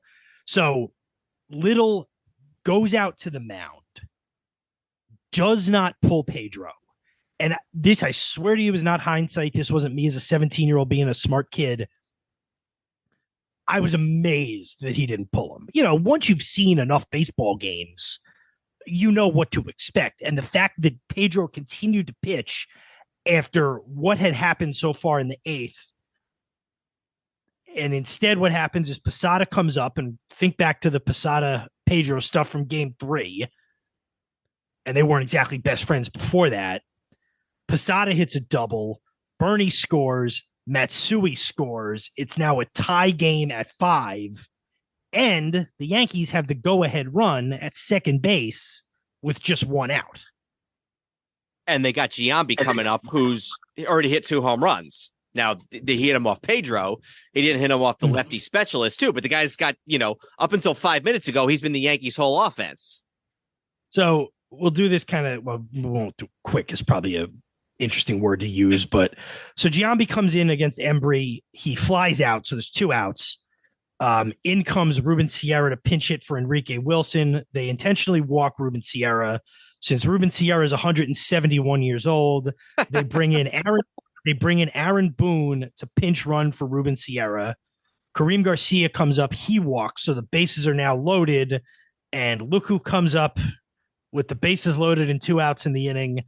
Alfonso Soriano, who strikes out swinging. The Yankees play their ace in the hole at this point. In comes Rivera in the 9th. I actually have to defend Soriano here. He actually doesn't strike out here. He actually grounds out here. Oh, I'm sorry. Grounds out. I'm sorry. This ends up being, this is his last at bat at the game. The Yankees have 8 more batters in the whole rest of this game. So it never gets back, or maybe 7, either way, 7 or 8. It never gets back around to Soriano. I listened to an interview with Torrey from 03, the day after this game. I listened to it a few days ago. He actually gave Soriano the take sign at the beginning of this at bat, because he was like, this guy, if I don't give him the take sign to at least start the at bat, he's just going to swing at everything like he has been all night. So, yeah, Soriano, he finally makes contact, but he doesn't do anything with it. So I'm going to go through the next couple of innings a little quick. Rivera, this is, for my money, it's the best pitching performance of Mariano Rivera's career. I agree. In the 9th, he lets up 1 single, but other than that, he gets out of the inning. The Yankees go down in order in the bottom of the 9th, so now we're going to extra innings. Rivera back out in the 10th. He gets a strikeout and a ground out before Ortiz doubles with 2 outs. They bring in Gabe Kapler to pinch run, so now they've taken Ortiz out of the game. Rivera gets Kevin Millar to pop out. In comes Tim Wakefield for the 10th for the Yankees, or for the Red Sox. Matsui, Posada, and Giambi go down in order. Rivera comes back out for the 11th. I believe this is the first time since 96 he's thrown 3 innings or gone into a 3rd inning. He would back in that era commonly get 5 and 6 out saves, especially in the postseason. But, we're now into the 3rd inning. So you get the sense going into the 11th for the Yankees that this is it for him, win, loser. Like, this is his last inning. There's no way he's going to go. And go ahead. And Torrey confirms that later. He says he said the 3rd inning was iffy. He was never going to go out there for a 4th inning. I think it was going to be Pettit. I think if they had to go back out, it was going to be Pettit. Yeah. I mean, who do they have left? They got Pettit, they got Contreras, and they got Weaver, are the 3 that come to mind. Rivera would have been out. So it's a real question going into the bottom of this inning, this 11th inning. Things are going to be trending Red Sox, especially because they got Wakefield out there, and Wakefield is a knuckleball pitcher. He could pitch probably another 4 or 5 innings if he needs to. Boone is in the game. He's been terrible all series. He's been really struggling, and so Torrey tells him before he really hasn't been any good. He really hasn't been any good since they traded for him. About when did they trade for him? Like July? It's not like he'd been on the team most of the year or anything. No, it was right before the deadline, and it was because they'd had Robin Ventura. They'd brought in Robin Ventura, and Ventura had an all-star season for them in 2002, and for some reason they soured on Robin Ventura halfway through the 03 season. I don't recall what the specific reason is for this. And then all of a sudden it's, they're playing Boone. They got Enrique Wilson, and Torrey is telling them, Torrey beforehand says that Boone is just a mess.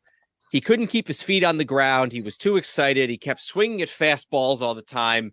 It didn't matter who was throwing it or where it was.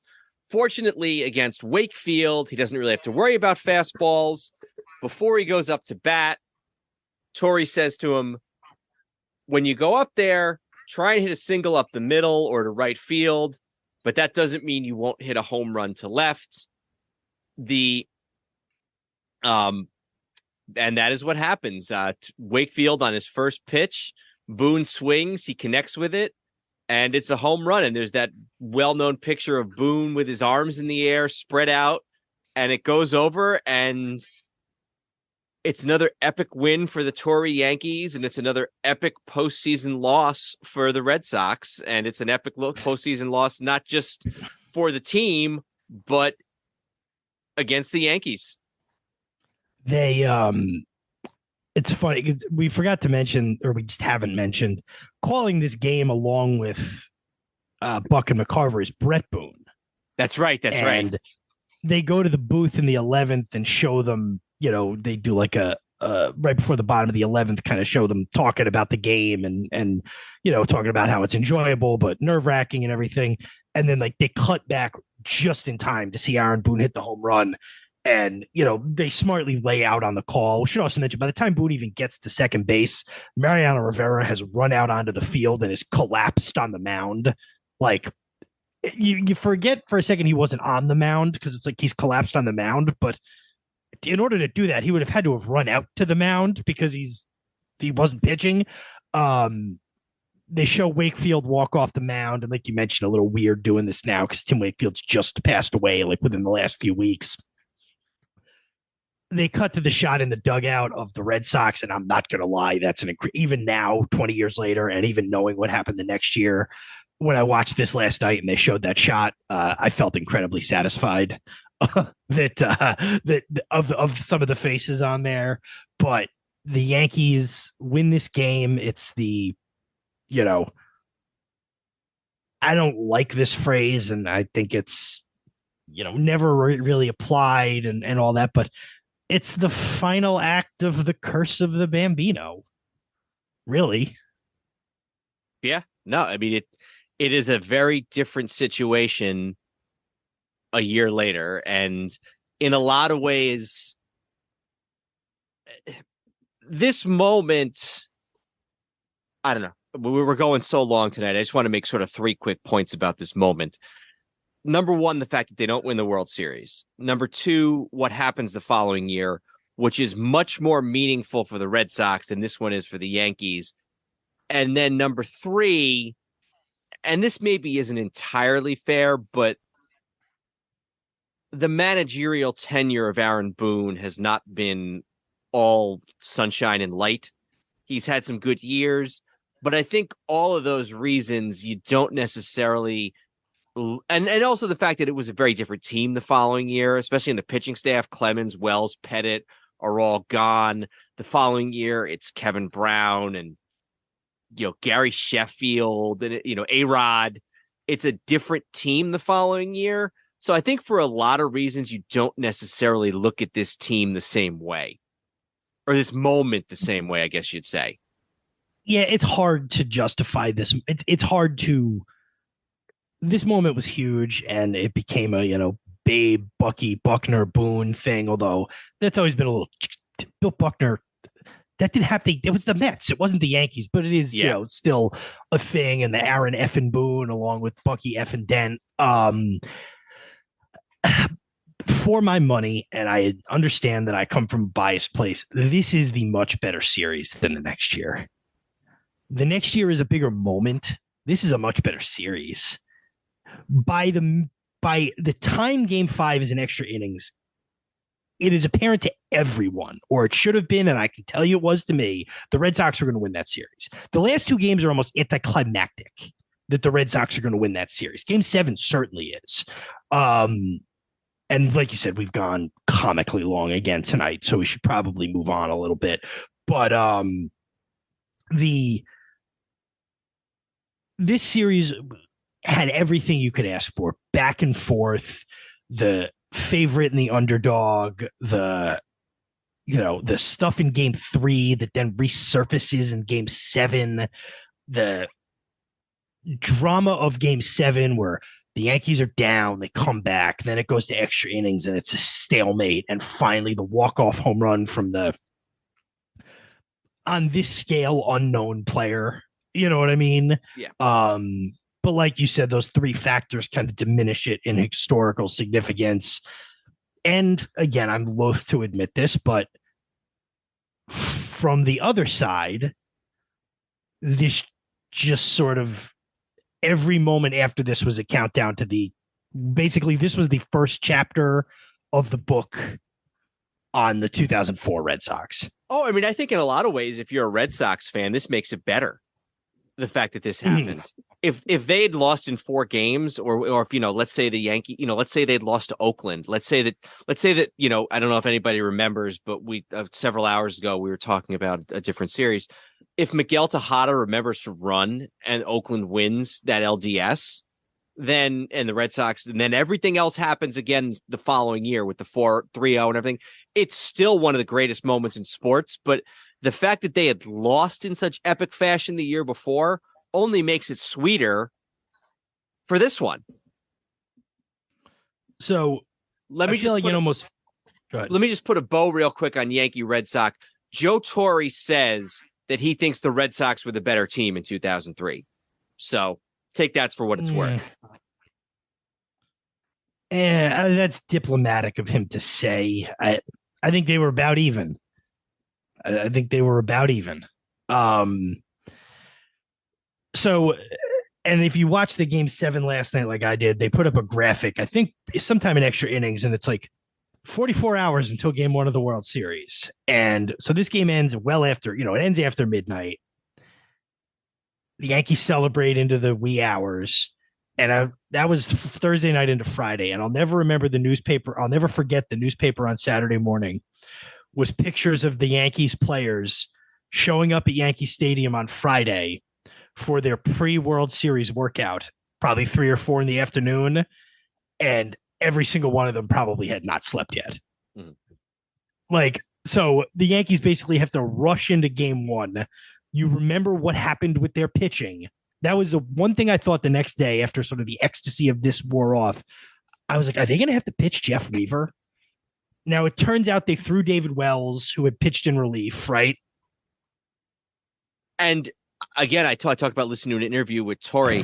2 things struck me about the interview with Torre that he gave on the radio the next day. First of all, even as manager, you can tell he's not really focused on the World Series. He's talking about how this is the sweetest win he's ever had as a manager, how much he loves his team. You can tell that even for him, the glow of this hasn't worn off, even though he's got to think about winning the World Series, or playing the World Series rather, in just, a matter of mere hours almost. Second of all, he was really toying with, Weaver or even Contreras in the starting spot in this Game 1 of the World Series. He pitches Wells. Wells actually pitches, all things considered, decently enough. It's 3-2. It's a back and forth game. The Yankees never lead. It's tied at 1, and then it's 3-2. It ends up being 3-2. Wells lasts into the 7th. The Yankees, I guess you could say they threaten to tie it in the bottom of the 8th. They get 2 runners on before Ugueth Urbina gets Posada swinging, and then they get 2 walks in the bottom of the 9th off of Urbina before, shockingly, Soriano strikes out, and then Nick Johnson flies out to center field. Marlins are kind of doing it the way they've been doing it. Not spectacularly, but with really good pitching. This time it's from Brad Penny, who goes not a ton. He goes 5 1/3, gives up 7 hits, but only 2 runs. And then Willis goes 2 1/3, gives up 2 hits. Those guys, by the way, both have ERAs well over 7, but it does seem like the Marlins are getting the pitching when they need it to. So they go up 1-0, but then, and this part I think maybe gets missed, the Yankees then win the next 2 games, both by scores of 6-1. The Yankees are close to going up 3-1 in this series. People make it seem, and I was guilty of this sometimes too, where it's like the Yankees were exhausted and the Marlins just pushed them over. They did that in game 1 to an extent. So yeah, game 2, back at Yankee Stadium, Sunday, October 19th. Yankees get 3 in the first. They get home runs from Matsui and Alfonso Soriano critically in this game. Pettit goes 8 2/3. The Marlins actually don't score a run until the 9th inning. Soriano's home run was in the 4th. Yeah. So they win this game fairly easily. They tie the series at 1. They finally get a day off, which if you don't really count the day between game 7 and game 1 is a full day off. It's really their first day off in a week, and that was a rainout, and they were in Boston. So they get a day off they desperately need. The series shifts to Florida. Like you mentioned, they win this game 6-1. That doesn't really tell the full story because it's 1-1 as late as the 7th. The Yankees get a run in the 8th, 2-1 on a Matsui single, which gives them a 2-1 lead. And then in the 9th, Aaron Boone hits a home run. Alfonso Soriano walks. Jeter gets hit by a pitch, and then Bernie hits a home run. So they score 4 runs in the 9th inning. It was 2-1. They end up going up 6-1 and winning the game, but kind of the opposite of the first game of game 2, where the Yankees had a big lead and coasted. This game was close until very late in the game. Both guys pitch well, though. Musina pitches well in game 3. Pettit pitches well in game 2. And then you got Clemens going in game 4. And then this is where sort of maybe the lack of character of this team maybe begins to reveal itself a little bit. Game 4, maybe not quite so bad, but it definitely happens in game 5. But we should talk about this game 4 already, because the Yankees go down early. It's 3-0. Clemens gives up a home run to Miguel Cabrera and then a single to Derek Lee. The Yankees battle back. They make it 3-1. And I remember this sort of as clear as day. It just, for whatever reason, this is just something that's very, very, remains very vivid in my mind. In the bottom of the 9th, with 2 outs and 2 runners on, Ruben Sierra pinch hits for Kareem Garcia, and off of Ugueth Urbina, Ruben Sierra triples, scores Williams and DeLucci. And I actually have to admit, maybe I had it to be up early, or I'd been up early the morning before. I was watching this game laying in bed in my dorm, and I remember falling asleep after Sierra hits this triple and just thinking to myself, they're going to win this game, and then they're going to be up 3-1. They're going to go on to win the series. And then the next morning, waking up and finding out that they had lost, and it's like, oh, geez, maybe this isn't going quite so well. And the sort of Contreras comes in and pitches well for a couple of innings. He pitches a 1-2-3 bottom of the 9th. He gives up 1 base runner, a walk in the bottom of the 10th.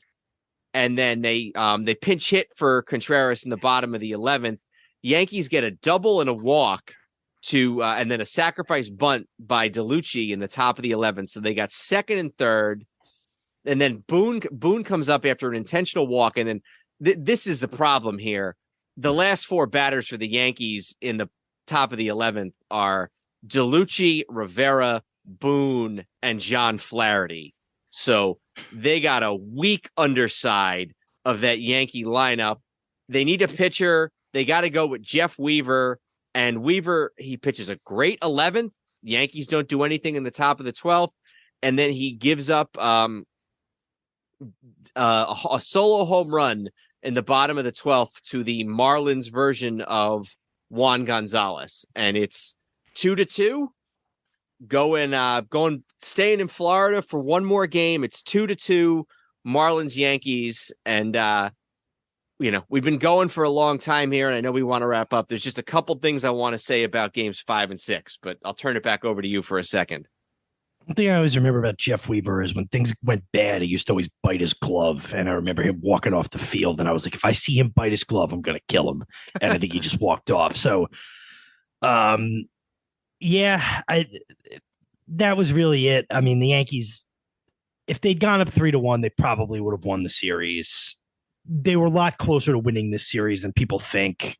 But yeah, the points you wanted to make on game 5 and game 6, you can go ahead.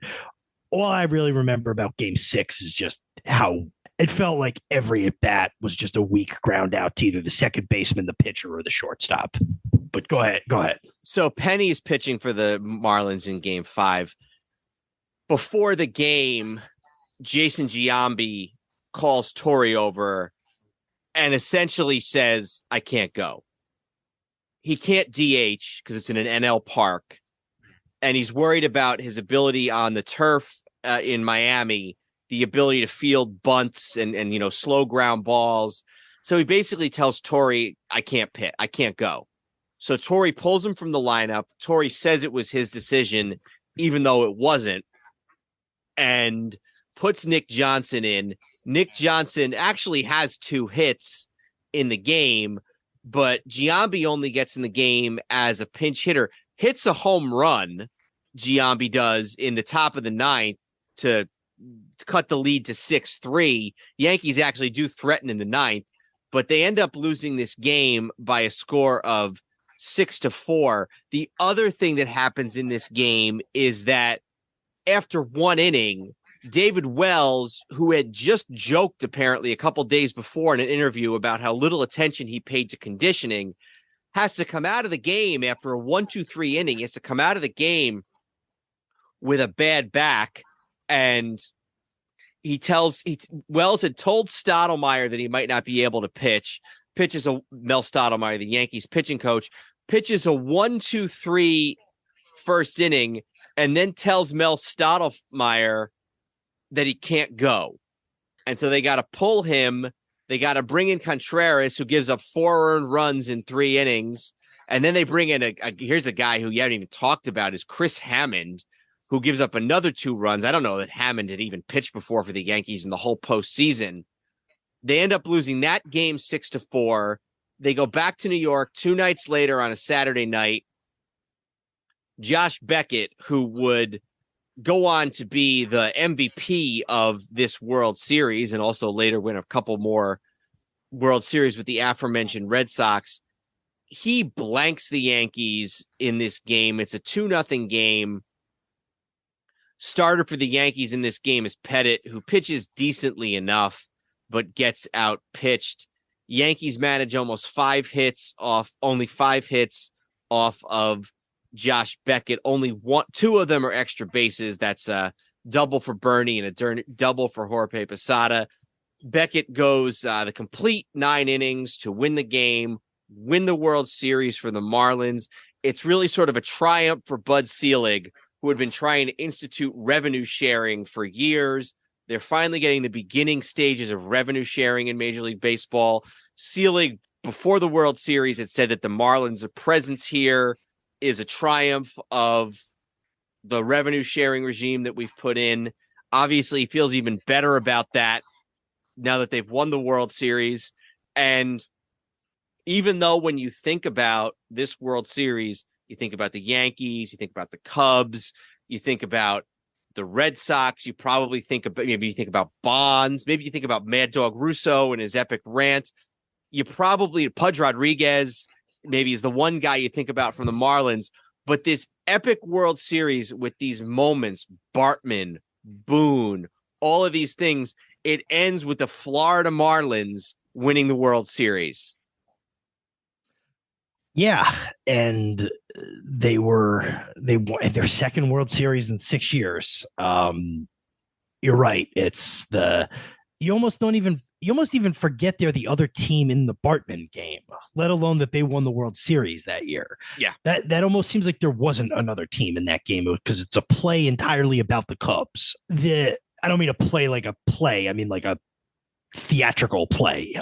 But yeah, I mean, that's, if you're a Marlins fan, you think of that from a very different perspective. And game 4 of that World Series is probably a huge moment for you, as is the 8-run inning in game 6 of the NLCS when you were about to be eliminated. And it's not all about Steve Bartman. It's about the guys who got the hits and things like that. But yeah, it's a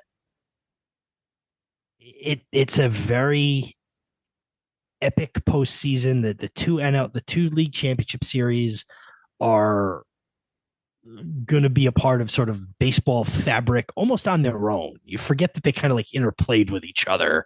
You know, they were going on in a lot of cases on the same day and in some cases at the same time. But you're right. In the end, it was the Marlins who won it. The Marlins who sidestepped all that destiny and dynasty and stuff like that.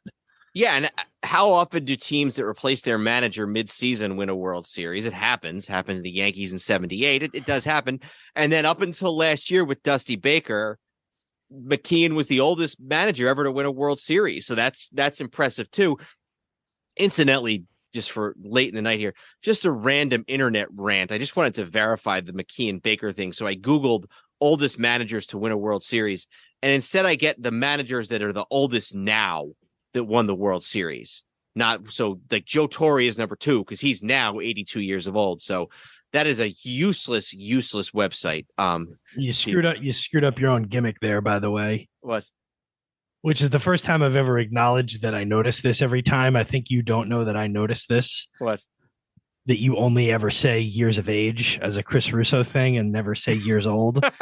And I noticed it. I've noticed it for years that it's a running gag, and I pretend that I don't notice it. But you just said years of old. Really? I do that. I do say years of age, and that is since we haven't talked about him enough, that is my sort of subtle tribute to Mad Dog Russo. Yes. Well, on the other hand, it's 3:00 in the morning, so I can't blame you for screwing up your thing. That guy who sent us the email that he likes our show, but our episodes are too long, is going to have a lot to say about this. Yeah. So yeah, obviously we went way long here as I thought we would, but this is a fun postseason with a lot of. I mean, you can pick out probably a game from the Marlins Giants series. You can pick out a game from the Red Sox A's series, couple games from Yankees Red Sox, one game at least from Cubs Marlins, maybe 2, game 6 and 7. Definitely. There's like 7 or 8 games from this World Series that are like epic games. I mean, the 12-inning game in the World Series that people don't think about with Weaver that we are just talking about. It's really, it's great moments. It's historic teams. It's historic things, but it's also just some really, really great games. In 2 iconic games. So, yeah. Definitely on the anniversary of the 20-year or the occasion of the 20-year anniversary, it was a good time to look back on all of this. Absolutely. And we hope you enjoyed it. Until next time, possibly with a shorter episode, I'm Dan Newman. And I'm Andrew Newman. Goodbye, old sports. This podcast is part of the Sports History Network, your headquarters for the yesteryear of your favorite sport. You can learn more at sportshistorynetwork.com. Hey there, sports history fan. This is Arnie Chapman, a.k.a. the Football History Dude, and I wanted to thank you for stopping by to listen to another episode here on the Sports History Network. Our podcasters are passionate about uncovering and sharing sports stories from yesteryear. And if you didn't know it already, we have over 30 shows across the network covering all sorts of sports history topics. In fact, here's a glimpse into one of our awesome podcasts here on the network. With every race, every qualifying run, and every pit stop, Tim Coffeen would feel the pressure and excitement. With his own podcast on the Sports History Network called Tim Coffeen Talks IndyCar and Racing History, Tim will share those very same racing emotions and memories with his listeners. Learn, laugh, and enjoy the world of IndyCar racing through the eyes of Tim Coffeen. How about that? I bet you're super hyped to go listen to that new podcast, right? Well, to learn about this show and all the other podcasts on the network, head over to sportshistorynetwork.com/podcasts. Again, that's sportshistorynetwork.com/podcasts.